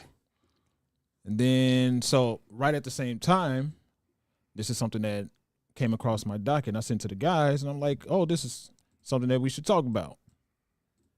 On the South Side today, a celebration of Black-owned businesses and empowering consumers to rethink where they spend their hard-earned money. WGN's Jewel Hillary reports on an event called Spend in the Black. So I have woke up this morning and chose to purchase, Low Sweet Peach Cobbler. Yeah, that was great. That's one. I didn't stop there. And then this is a mini banana pudding, okay? I ain't gonna lie, that banana pudding look fire. This banana pudding look fire. Natasha O'Gean joined hundreds of folks on 75th Street near King Drive for Spend in the Black. There were all these amazing corridors on the west side and the south side. You had 63rd Street, you had 75th, you had Pulaski, and how now, unfortunately, we don't always spend with us. So these type of events are extremely valuable. Personal training coach and bodybuilder Jerissa Upton owns Upton House Fitness, based in Hyde Park. She's one of more than 100 vendors out on Saturday. The way that I'm living now, I feel like a completely new person, and I want to give that to everybody. While focusing on overall wellness, she says she's also passionate about helping clients look really good. Learning how to unlock nutrition and exercise can literally age you backwards. Sixth Ward Alderman William Hall and Dr. Charlie Dates, senior pastor of Progressive Baptist and Salem Baptist churches, helped spearhead Saturday's event. The hope is for Spend in the Black. Man, he be on corporate. Yeah, that's the corporate father. What he doing out there selling shit? Your daddy, your son, corporate. Oh no, I'm just playing. You got to know it's a Chicago thing, okay? ultimately pouring a significant amount of money back into the local black economy. When you add up all of these businesses, this is a whole different tax bracket. And so SSAs, $10 are formed with businesses. And so I believe that right now what we need to do is use our money in a micro way. Along with empowering business owners and spotlighting their goods and services, Spend in the Black is a response to several corporations cutting back diversity, equity, and inclusion programs. At a time when some of the bigger businesses take our dollars but do not respect our dignity, this is an opportunity to spend our dollars where our dignity is affirmed. Is it just me, or do a lot of pastors, in the way that they articulate their words, sound the same? Like it sound like okay. Or you could just tell you're a pastor. Yeah, yeah. Like if they didn't acknowledge him as a pastor. Oh, so they say Reverend. I didn't even really. Or whatever. Reverend, pastor, bishop, whatever. Okay, I get what you're saying. You can tell who a pastor is. Yeah. Okay. It's not just me. And now to break chaos, we've created enormous opportunity for us to be self-reliant, to be interdependent, so that we know that we can do for ourselves and practice principles that come down from our ancestors. Fellowship Fleet, a luxury limo company that serves the city and some major institutions, also participated in the festivities. Not so many people know about our company. They don't think that Black is luxurious, but there's no opportunity where Black is not luxurious. Everywhere we show up, we are excellent. Throughout Spend in the Black, several shoppers were given $1,000 for an emergency savings account. The average American doesn't have $1,000 saved. We're going to meet that need today for 8 families. Reporting on the South Side, I'm Jewel Hillary, WGN News. Hey, man, they capped. They said every shopper. Then they're going to say 8 families. You heard that? Yeah, I heard that. I thought that too. And did they say that? They said every shopper. Then he turned to say 8 families. Well, the news person. Yeah, said. news person said that. I'm like, 8. Damn, everybody out there don't get $1,000. I'm like, that's crazy. Go back. What was that? Maybe I missed it because I think it was. Yeah, right after her. It was after her. Serves the city and some major institutions also participated in the festivities. Not so many people know about our company. They don't think that Black is luxurious, but there's no opportunity where Black is not luxurious. Everywhere we show up, we are excellent. Throughout Spend in the Black, that's a several lot. shoppers were given $1,000. Oh, several shoppers. Okay. The average American doesn't have $1,000 saved. We're going to meet that need today for 8 families. Reporting on the South Side, I'm Jewel Hillary, WGN News. So before you even get into your question, you know who was glaring like they weren't there, happened to be black? Fucking Brandon Johnson. Where the fuck was you at, dude? Wait, what are you saying? Because I thought he was there. What? I didn't. Did you see him? He was in this. I think. I mean, I feel like the news would have got to him first. They got him. Every news. I mean, damn, you couldn't put the camera on. Yeah, every news when a guy had questions for him. I mean, at least out of this, it seems as if this was, some local stuff. It's Chicago, so it's only like 2-3 news channels. So all of them would have got questions from him. Not even a question. Like even Brandon Johnson was here, and you know what I mean. Yeah. Like this is Channel 7. Yeah. Yeah, I see. Let's see, because Brandon Johnson spin. Oops. Because I thought I saw somebody talk about him being there. Maybe I need to look it up. But he could at least got a haircut. I'm sure they had barbers. Finally cut off that. No, it's too cheap out there. He could spend $30,000 a year on his hair. Yeah, he don't want no free cut. But so first question is, what do you guys think about that? Thought it was dope. I'm not gonna lie. And the thing about it is, you didn't hear people begging to come spend your money with me. If you got the product, it don't matter how you advertise or whatever. You don't got to say, I'm black, you should come spend with me. If your product is up to par, like Wallow said, we're going to come spend with you. As long as it ain't crazy up, even if it's high, you got to show me that it's worth the high price that you putting out there. Ain't nobody saying we want cheap things, but you can't upcharge us on it, but giving us the cheap shit. You feel me? Like, you want to charge me for a hoodie $100, but you got, I forget the brand name. What's the brand name that they always put in? The hoodies with the tag in there. What's the, that they get from China? What's the hoodies? Gildan. There you go, right there. You're going to charge me, you got all these hoodies for like $2.75 from China, but you're going to charge me $100 because you stamped your logo on the front of it. Yeah, I guess. And then after 2 washes, nigga, I can't fit it no more. Got lint balls on it. Yes. So I don't have a problem because I spend where my money go long anyway. I'm not one of them dudes who got to spend with the luxury brand because I don't shop with them either because I don't got that. I'm not with that money. I don't got that type of money for that. I got my money for some other shit. I don't got my money for that. But it's not in my budget. But I don't have a problem spending for what I really want if it's of quality. We can't just be out here supporting you, like Wallow said, just because you're a black business and that's the hustle. You say you're a black business, come spend with you, and you out of business in 6 to 7 months. But you wanted us to come spend with you, but we can't even return shit now because you're not in business no more. Yeah. So I'm in agreement. I thought that was like love or whatever. And Jerry, they going to attest to it all the time because he's always at stuff like that because that's the kind of neighborhood like he stays in and stuff like that. And Hyde Park is one of them neighborhoods. Like we say we don't have a neighborhood like that, but shit, from what I've seen and what Jerry, they always saying, Hyde Park is it. Am I lying? Yeah, definitely Hyde Park, Bronzeville. Yeah, so them the ones that's black, that's straight black. All black businesses, black people stay there. It's like 90 to 80% black. And that was Chatham, by the way. I'm not sure if they said, the neighborhood, but that's Chatham, if y'all familiar with the area off 75th and King Drive, by Lim's Barbecue. Yeah, so by Lim's. Lim's Barbecue, LIMS. Barbecue. Oh, that's where everybody be wrapped around the corner every time. Mm-hmm. Okay, yeah, that's in that area. Yeah, it's in that area. Okay, yeah. So like Wallow said, like I don't have no problem with spending, but your stuff got to be up to par. We're not just spending money with you because you're black. And I ain't for the advertiser because you black neither. I'm not going to downplay your stuff if I don't like it as nasty. I just ain't going to say nothing. But you got to get your stuff up to par. You can't be asking motherfuckers to spend $25, matter of fact, $20 and you give a motherfucker 2 pieces of brisket. Shots. You got some gunshots? Like you shooting. Nope. Huh? But you get what I'm saying though? This the best I got. Come on, man. Yeah. That's good. Like you can't sit up here and you a barbecue joint and you always out of everything when I come. Or opening up late. Yeah. Like, come on, man. We gotta get this shit together though, for real. You sell food and you opening up late. Thank you. And you ain't never got nothing. Ain't never got 2 things in the ranch. No peanut butter, no jelly.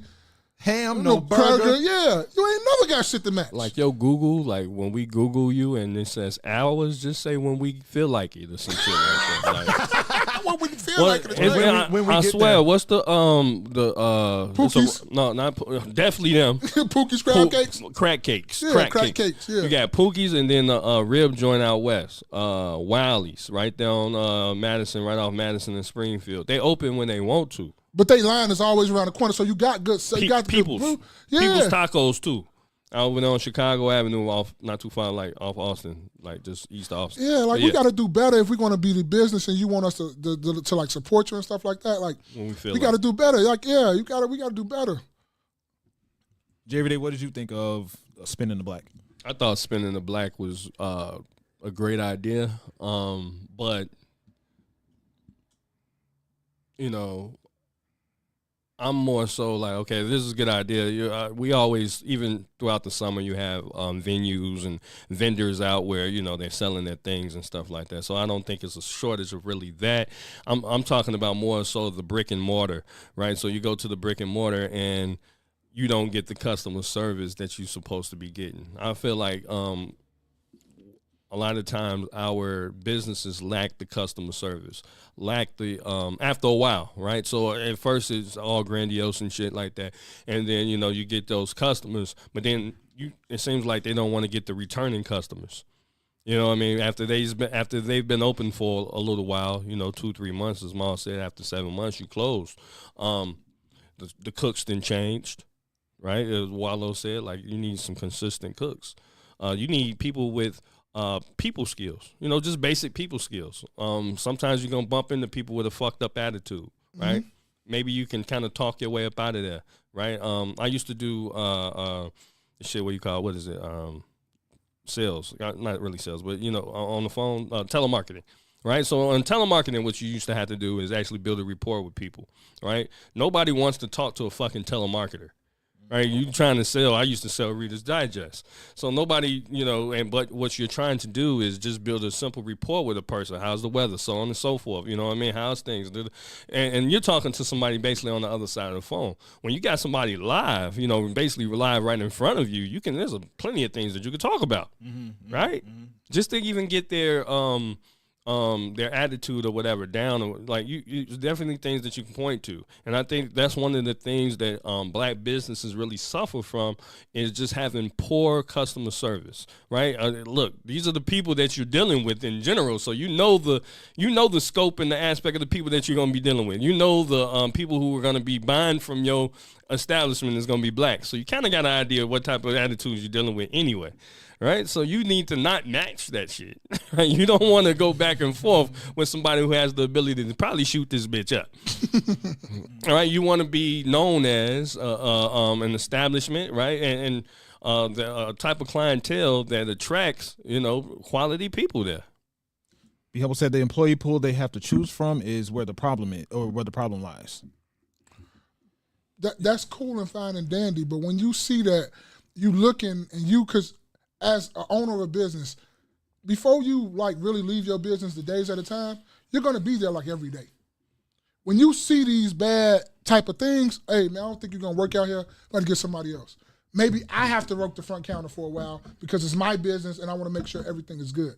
That's the thing. People want to take the profit so quickly because, oh, you're supposed to be a business owner. So no, this shit takes 5, 6 years before you really be gone for months and months at a time with somebody else running your business and cool with it. You have to be there. This says, I just did a quick Google. It says black-owned businesses in the U.S. disproportionately faced early failure, with 8 out of 10 failing within their first 18 months. This contrasts with a broader business failure rate where 20% of all new businesses fail within the first year. Only a small percentage, 4% black-owned businesses make it past the initial startup stage. Yeah, and again, I think it also is, we're dominated in the hair care, like, not necessarily hair care, but this is what we do, barbers and hairstylists, and then we dominate in food and so on and so forth. Maybe we need to venture outside of just those things. It's so much competition within, how many chicken joints is you going to have? How many rib joints is you going to have? Like, where's the plumbers? Where's the other actual black businesses and hands-on stuff that we can actually start utilizing? It's not just about somebody who's, making T-shirts and putting, some little fancy design on the front of them shits. What a bike shops are. I ain't never ran across a black bike shop. I sure go there. It's 1.5 pod. It is? Yeah, I get you the address. Yeah, that's far though. At least I do believe they black. See, yeah, I would have spent that $200 and something with him. Mm-hmm. I'm cool with that. Yeah, my thoughts on it was the overall sentiment of what you guys have been saying. So what Be Humble said, the employee pool they have to choose from is where the problem lies. People are great interviewers. And then once they become an employee, that's when you find out that they're a problem or they are not what they presented themselves to be. They're stereotyping in the interview process, and you can only do so much before you say, all right, this person looks like they're a good candidate, so I'll bring them in. Then afterwards, yeah. I mean, how many people you hiring at the rib joint, though? It's funny that, so. To work the counter? Like, bitch, you can't have an okay personality to work the fucking counter. Hi, like when I come in, hey, how you doing? She should be, hey, how you doing? You know what I'm saying? Jumping on, happy to see you. Bro, I've gone back to places because of that energy. Yeah, but it ain't even really that energy. The Chick-fil-A shit we was just talking about. But it's just being inviting. Like when you read body language, it's like if you're inviting or you're not. If you're not inviting, you at a restaurant business, I'm not going to want to come back because I don't feel inviting. Mm-hmm. And that falls over into the food. Like, people don't know that. But when you're inviting, you're like, hey, how you doing today? Everything going all right? What can I get you today? Yeah. What can I start you off with? Thank you for coming. Thank you for please come our back. Our ribs is pretty good. And this is just, it is what it is. Like, when you at work, you got to take all that shit. Like, people love to say, people going through stuff at home. Like, bro, I go through stuff at home every day too. But when I go get in this truck, that can't follow me. I can fuck some shit up. Mm-hmm. I got to be clear-minded and know what the hell I'm doing. That cannot, it's business, like they say. This is business. That has nothing to do with what I got going on at home. So right, exactly. So when I was thinking about it, when I saw it, because that popped up in my algorithm right after we got done recording last week. And my first thought was what I always say. I love to see a fully functional owned and operated by Black people community. I would love to see it. So when I saw this, I'm like, oh, this looks amazing. And in all honesty, Black Wall Street just popped up in my head when I saw it. And if you saw that, I know you would have made it your business to go. What? You would have made it your business to go. I would have made sure that I went. Spent a couple dollars there and everything too. And y'all know how I am about driving that far Yeah. from me. Like, I don't go in the city much at all unless I have to, unless I make some plans. But outside of that, no, I stay out this way. Yeah. You know what I'm saying? So, yeah, when I saw that, I was like, oh, this looks amazing. I would love to go out just to see what's going on. Even if I don't even know what I would buy. Maybe buy some food, of course. Yeah. But brought you a little tennis bracelet or something, a little anklet. Go ahead, I'm just bullshit. You know I had to get anklet is crazy.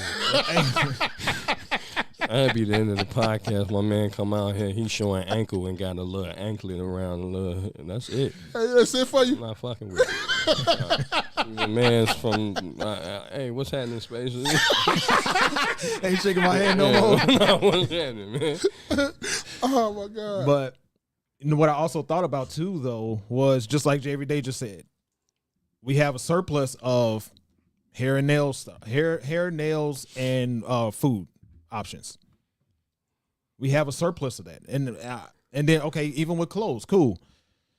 We have a surplus of that. Now, where's the Black-owned tool shop?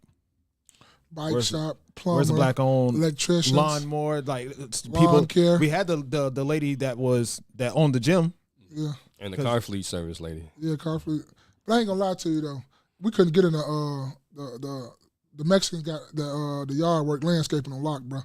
I saw some Black landscapers too, actually different in Hyde Park. They did? Oh, yeah, they were two different. But that's Hyde Park. They're going to only go with that. That's what us over there. Well, no, what you'll have to do is Black people will actually have to, search and seek you out, just like Mexicans search and seek themselves out. Yeah, they come knock on your door. Right? So just like they come and search and seek each other out, you got to, hey, man, here, take my card. Yeah. Exactly. And then on the receiving end, those Black people got to be prompt and they got to, show up Do when a they good say job, cut your yard right, edge up Yep. everything, Yeah. not leaving patches, making sure your grass is really green. Don't just blow the fucking grass out in the street. Yeah. You need to get that up too.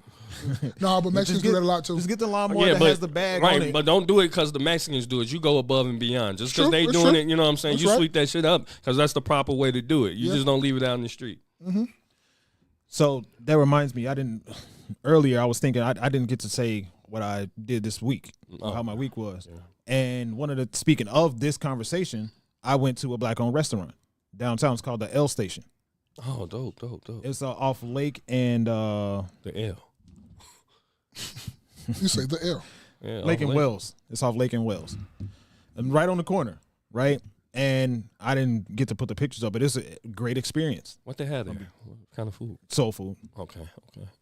It was great. It was a great experience. I had the prices. It was pretty regular. Not bad. A little bit too expensive. Maybe about $3-4 too expensive on certain things, but overall it was good. I would go back. Good. I ordered. It was a lamb mac and cheese, turkey tips, jerk turkey tips, barbecue turkey tips. Should have pulled it up real quick if you could. Yeah, I'll pull it up. But I kind of want to go. I'm hungry. He just made me look it up right now. Yeah. That's why I said pull it up. This shit do look good. Spaces out here. Boy, what? You need to move to Hyde Park, B. You love Hyde Park, B. Let's see. I loved it when I went out there. When I went to Jordan's. Yeah. When I went to Jordan's, I was like, this is amazing. That's why Jay Everyday ain't going nowhere. He ain't going nowhere.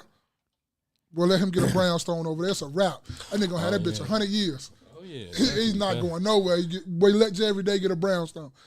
Matter of fact, he can get two. He's really over with. Oh, look at this is wild. This website is amazing. He said it wasn't like that when I was. That looks nice, man. Did you have any drinks there? Yeah. It was had a margarita flight, I think it was. Yeah. And that's one thing I sugar. can say It was about sugar, didn't get that. Black restaurants is, they really pay attention to the aesthetic, having that, I don't know, exclusivity, that look, Hey, I just realized this. When you go open mic or something. When you go inside, it's a small. It is a small spot. Okay. It's not a whole. It got reservations, so get your reservations on. Okay. Get some reservations. Yeah, I didn't even look at the website. I just. This website do look amazing, though. I'm not gonna lie. Whoever did their website is nice. Yeah, they need to pay this person. But when you go inside, it's in the shape of an L. Oh. I didn't realize that. Oh, I guess okay. Brunch, dinner. It was right under the L too, right? Yeah, Yeah, so I got salmon and shrimp bites. That's what, and it was a mix. The salmon bites were delicious. I'm sorry, the shrimp bites were delicious. The salmon was all right. Then it got the barbecue turkey tips, the jerk turkey tips, and I think that was it. Okay, they locked in, man. I got them locked in right now. They got a 4.4, which is pretty good. I just on my sent Google it to what you call reviews. it too. I ain't gonna lie to you. I just sent it to, hey, what's up? Because she'll send me a black-owned thing, and I'll be like, man, I done had so many experiences. I'd be like, I don't know. Mm-hmm. Let me hear somebody else say something about it before I go. Yeah. I don't be knowing, B. And I ain't not going to down them. It's just that you start to have too many, and like you say, I don't mind paying if it's kind of worth it. Mm-hmm. I'm not just going to go on a regular basis. It'll be just like on special occasion type stuff because I don't have money to just be spending and wasting on food, going to spend $150, $200 on a bill every time I go out. But I will put you in a rotation. Like, that'll be one of the date night spots. It's a nice little date night spot. Oh, yes. So, yes. But you gotta give me some referrals, man. Yeah, that's definitely look like date night or whatever. Some nice little date night. We $50 downtown. to $100 than a regular night. Yeah. Yeah, and what I was saying about And it being then after that, we're going to walk in the park or downtown, goddammit, because we can't do nothing else. The bank account is empty now. We got 3-4 business days to check in the savings. I tell Kevin Hart, ain't no more money. You got 3-4 business days, so we can't do nothing else. We're going to walk. So what I was saying about the it being a little bit overpriced, Mm-hmm. so the salmon and shrimp bites was $23.99. Okay. It could have, I think it could have been $18.99. Now 20 salmon, but you got to look at 18, shit high. 19. Shit high now. I mean, That's what I'm saying. it depends on how much comes in it, though. Like, you know what I'm That saying? too. What's the amount? I think it was 4 and 4 or 5 and 5. Okay. Oh, that's not bad. Oh, It's not So bad that's either. what I'm saying. Like, I'm not That was bad necessarily. deal. Hit that menu again. I'm trying to see what the fuck else going on. I'm hungry. Shit, what y'all want to go out to do? Shit, man. Shit, my wife seen this. She gonna say, She gonna want to come. she gonna say, why you ain't bring me nothing back? So, lamb mac and cheese, I got that as well. Oh. So now it was good. Don't get me wrong, it was good. The mac and cheese was good, and the lamb, it's shredded lamb on top of the mac and cheese. Okay. The flavors individually were good, but they didn't blend together. Lamb and mac and cheese. Right. Okay. The way that they see, you can when you scoop it, you can have both on your fork and obviously eat it at the same time. Yeah. You taste the difference. Like you taste like you're eating Lamb. and you're eating mac and cheese. Because lamb kind of gamey. So, but it was good. Now, what Maul said earlier, he said if I have something negative to say, I won't say it, and that's cool. I'm not trying to change. Me on the other side, if I'm giving you good reviews, I got to give you bad reviews as well. Oh, I feel you. So when I talked about Jordans before, the one thing that I forgot to say about Jordans was the service was kind of slow. It took a few times for my waiter to get back to me, ask like, do you need anything else, or even to take the order or bring the food. Okay. Saturday? Was that a Saturday? It You went to Jordan's? was, I think it was a Saturday. Yeah, it was a Saturday. Okay, and I always ask this: how many waiters was it? Because sometimes these waiters be spread out really thin, so I give them leeway and grace with that. No, I always look at that. They had. I don't know how many they had exactly, but I would say they had at least 3. Oh, 3 waiters for the whole thing? Yeah, it's not It's a big. not It's not a not big. a big one. It's not a big area. Yeah. It's not a big venue. Jordan's ain't. Okay. The L station is smaller than Jordan's. The L station is smaller than Jordan's. Yeah. And the only thing too with a lot of black-owned joints too like this, it'll probably be hard. And I don't like to be like motherfuckers damn near touching me at tables and shit. I'm a big dude. Yeah. I like a little bit of like, not saying I need the whole establishment, but like nigga, I like a lot of space. I don't like touching elbows with Yeah. the The stiff way legs and they hard have. legs and shit. I wonder if they have actual pictures of the inside. But one thing that they had that I didn't know was that when you walk in, you see the bar on the left hand side. They got some tables on the right hand side. They have on the left side. They have a 4-seater table, but it curves to the right. Mm-hmm. I didn't know what was over there because they had us sit down at the right in front of the door. Mm-hmm. But I went to use the washroom, so I go around that corner and they got a big TV. Like, Why aren't over here? and they watch Ooh, the you know sports. what it was? I didn't know this was It over was here. a black joint, right? So they considered you like white, so they set you in the front. And all the black people go to the back. I think that's what it was. This just jokes. Don't take Members only. Yeah, No, members only. Yeah, it was a Darker melanated people only in the back. Whiter people in the front. between the 3 black-owned places that I went to recently, Purveyor, Jordan's, and the L Station. I would go back to Jordan's first because, man, those tacos that I had was it was so good. Like you know that food that you eat and you just gotta close your eyes and. Yeah, that's how it was with me with the tacos at Jordan. It was so good. Then I would go to Purveyor, then the L Station. Oh, L Station last? Yeah, L Station was last because the jerk turkey tips were delicious and the barbecue turkey tips taste like barbecue. But I wasn't as amazed as I was Jordan and Purveyor. That's cool. But overall, sounds good. Overall, yeah, I recommend.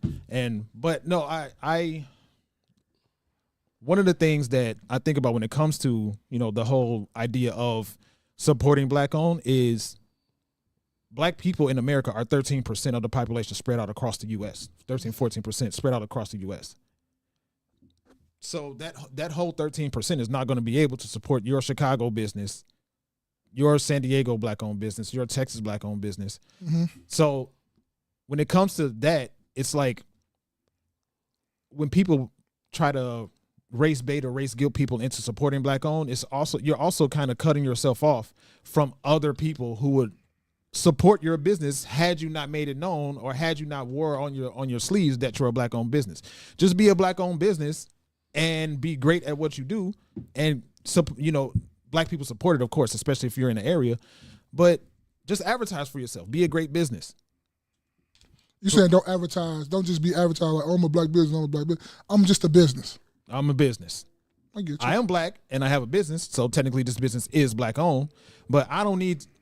You're cutting yourself off. You're selling yourself short if you have black-owned and as a banner on the outside of your building, or like you make it known to everybody. Like no,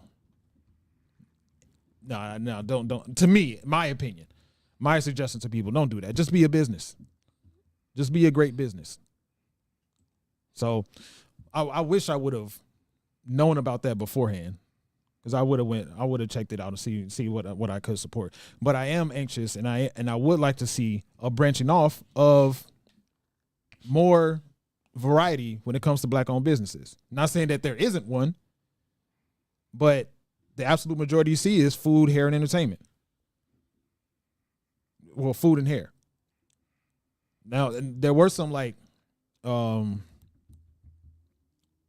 flower businesses, what I'm saying, some other options down there. I was trying to look up to see what businesses were down there, but I couldn't find it. But with those, you have to be very patient, like a flower business, and that's what all I'm those saying. other businesses, because they don't get that much traffic. So you got to be extremely patient to begin make a living off that. And that's what I'm saying. Like, you got to get a business. I recommend people get in a business that people are going to have to come back to on a regular basis. Shit, a plumber, electrician, contractor. You know what? I don't, just thinking about your previous comment, I don't have a problem with them having black owned, just because, like, let's say, for instance, you go get Chinese food, right? It's normally going to say Chinese food, so it already kind of depicts what you already know what you're getting, right? Or Mexicans, Mexican food or whatever is going to have more than likely their flag or whatever. They don't have to jump out the window. Yeah, it's going to have a Mexican flag or something, you know what I'm saying? It's going to have those colors, the red, green, white, and red colors. It's going to have something to let you know that this is their shit, right? Something in Spanish or something.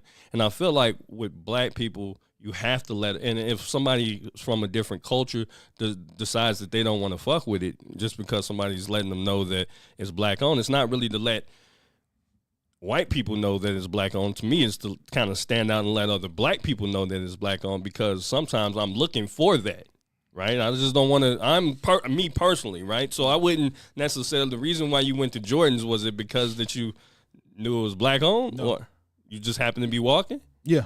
Okay, what about Purveyor? Because I know Purveyor goes out their way to say that they black owned. I didn't know. I asked when I was there. I asked the owner, "Is it black owned?" I didn't know. Okay, L station. You happen to go all of these black-owned places that. Yeah, it's a place that I see it. And it's like, oh, it look like it'd be a dope spot, so I go check it out. How many white-owned places that you've been to this past, that, you know what I'm saying, that was a mom. No, I'm saying when it was a mom and pop restaurant. Basically, these are like my mom and pop restaurants that you went to specifically, not, just walking in like, oh, that looks dope. Let me go there. I don't know. I know that one that I go to regularly. No, I'm not talking about a regular. Just off the top, you know what I'm saying? You happen to be, oh, that looks dope. Let me go there. That's how you ended up at Prevair and Jordan's and so on and so forth. Yeah. So how many of those have you went to? Those look dope. Let me, recently, within the past, I guess the amount of time that you went to Prevair and Jordan's and here. You know, it's crazy. I never really thought about it, but probably not many. Not many, right? So it was something that drew you in, right? A lot of times if it's lamb chops and shit on the menu, right, that's going to be black, right? To me, it had to be something. It had to be something to draw you there. Salmon bites. It had to be something that, you know what? Let me add, because what was the point of even asking? Hey, y'all black owned? I didn't know. Yeah, I mean, no, I'm just saying. But what I'm asking is, what would be if it's just a business, right? If it's just a business, what's the point of even asking? Well, I was speaking that from a standpoint of mass attraction for their business, right? Mm-hmm. Because even with Chinese food, everybody eats Chinese food. Mexican food, everybody eats Mexican food. But you know off the dribble that it's Chinese, right? And I'm saying for for soul food, it's predominantly black people that eat soul food. There's not in all of these places. Definitely white people eat soul food though. In all of these places that I've been, it was only black customers in there. Mm-hmm. So that's what I mean. It's like, if people want to do that, then that's cool. Right. I personally think you're turning people away by doing that. I didn't know. I base the places that I go off of how the website looks, off of how the ad looks, off of how the food looks. If it's dope, if it looks dope, then I'll go. I'm just curious on why wasn't any white people there in general if they didn't plaster black owned on it though at Prevair. Like they didn't say, oh yeah, just have a banner that said black owned. Like, why wouldn't they just show up too? This shit dope. Why wouldn't, you know what I'm saying? Or the L station place, or you know what I mean, or Jordan's, like, or Wilmer's. Yeah. Why the fuck ain't y'all just showing up? I feel like just because something is black owned, or me stating black owned, you guys are to me, a lot of white people are turned off in general. Either you're gonna like the food or whatever it is and patronize it anyway, right? You're going to do that anyway, right? People know that Harold's Chicken is black owned, right? Plenty of white people love Harold's Chicken. So if you like something, you're going to like it, and you're going to go and you're going to utilize and, whatever, right? So just like the Chinese people, if I want some Chinese, I'm going to go get it, right? It happened to say Chinese. Should I tell them to take that shit down and just have restaurant? Restaurant. Well, you know what I mean? Don't have anything to let me know that this is what y'all sell here.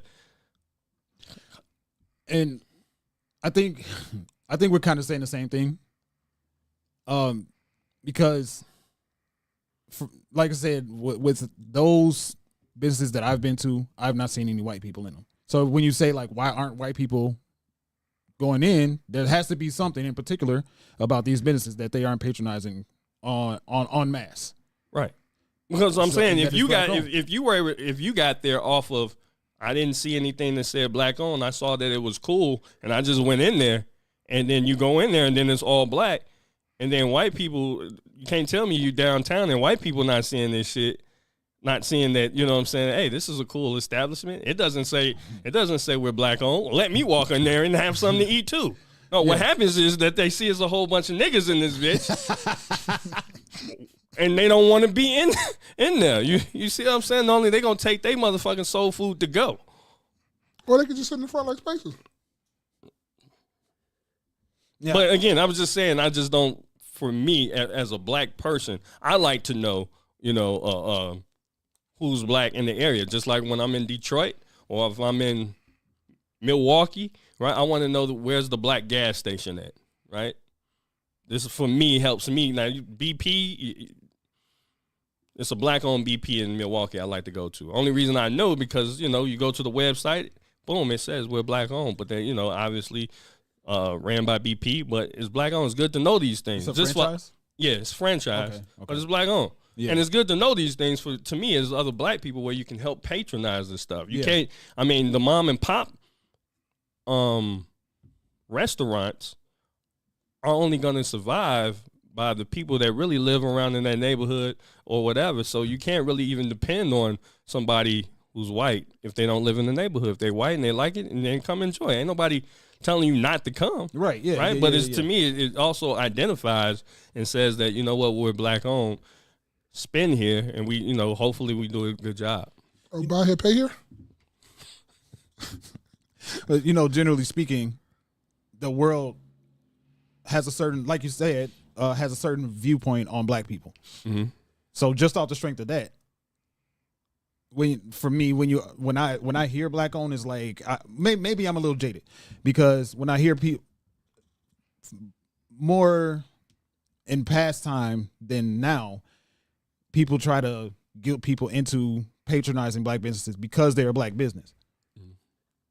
And I just wonder how. That's a different conversation. We can pick that up next week. But no, I just think you're the advertising. If the absolute majority of the world, at least the U.S., I don't say absolute. I don't want to speak in absolutes, but a lot of people don't rock with black people.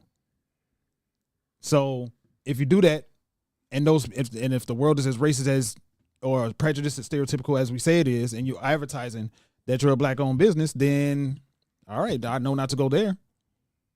But what I'm saying is they're going to do it anyway. If they're not going to patronize it anyway, right? And that's my point as far as how you came across the L station, right? You said you didn't know they were black owned. You just was walking or whatever, or perusing websites and say, hey, that's cool. I want to go there. And what I'm saying is, white people, you know, walking downtown or whatever it is, I know they see it. And you walk into these establishments and that you see is black. How come it isn't mixed? If it's all about people not putting black owned on there. How come it isn't a mixed crowd of people? If, you know what I'm saying, if black owned is keeping people out, and then you get there and there's only black people in the establishment, then what's keeping y'all out? If we don't have, this is a black owned establishment there. Maybe just the fact that it's soul food. White people love soul food. That's a Southern thing. That's not just a black thing. It's a Southern thing as well. Let's see. Yeah, I get your point. I'm just thinking, you know, should we take out the keywords? I see it say soul there. Right? There's a white person in there, but she with two black people. Yeah, I'm not saying, you know, it's completely like no white people are going to rock with it. Because there was a white person, maybe about two white people in there when I went there. So I'm saying en masse. Yeah, and I feel like with international companies or national companies, you probably want to stay away from saying I'm a black-owned business, and right? That's what we're talking about local things, right? Because you got to change locally first. And if you're talking about local things, local little small restaurants and stuff like that, well, to me, if I come to your city, I would like to know where the black-owned stuff is. Yeah, because if I go to Detroit, I want to know where the black-owned restaurants is, just because that helps me navigate. I think I want to eat there. They have food more of my flavor. Now, if I want to, you know, eat whatever white folks are eating, you know what I'm saying? Whatever, you know what I'm saying? But I'll normally type in American-style restaurants, and they'll pop up. I wouldn't have a problem going. Yeah. Yeah, and I'm on the same length with you on that. Like, I am looking to find a black-owned business that I can support. Mm-hmm. But if it just so happens that it's out of the way, or the prices don't work, or it's just not looking like what is something I'll do, then I'll just find something else. But I am more than anything looking for a black-owned business to support, because we can't people. We in general can't complain about how the black dollar only circulates in the black community for like 3 hours. But it was like 30 seconds. Right. What? You know, I'm gonna look it up while I'm talking, but we can't complain about. I ain't said nothing while I had to say something. Yeah, we can't complain about it not circulating, and then we're not supporting. We can't complain about something, and then we can do it, but we choose not to. Mm-hmm. So, let's see. I think that's the mess. I think I can agree to that. Support black-owned business as much as you can, and black-owned businesses be as professional as you can. Bro, speaking of professional. Okay. So one thing I saw at the L station, they serve sofa, so they serve greens. A lady walked in with 3 bags of greens in her hand and gave it to the people in the kitchen. Like, you can't come. Can't come through the back. No diddy. You can. Pause. Like, that was wild. I'm like, you can't have it in a bag. You just got it holding in your hand like. Or have it in a discreet bag, a black one, then not know what's up in there, something like that. You saying? Yeah. Let's see.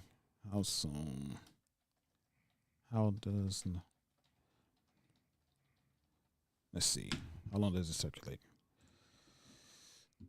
About 6 hours. Oh, about 6. That's dope, man. 6 hours, man. That's dope. Was that the mess? Yeah, I think we can get. Let me say one thing too. That was the mess.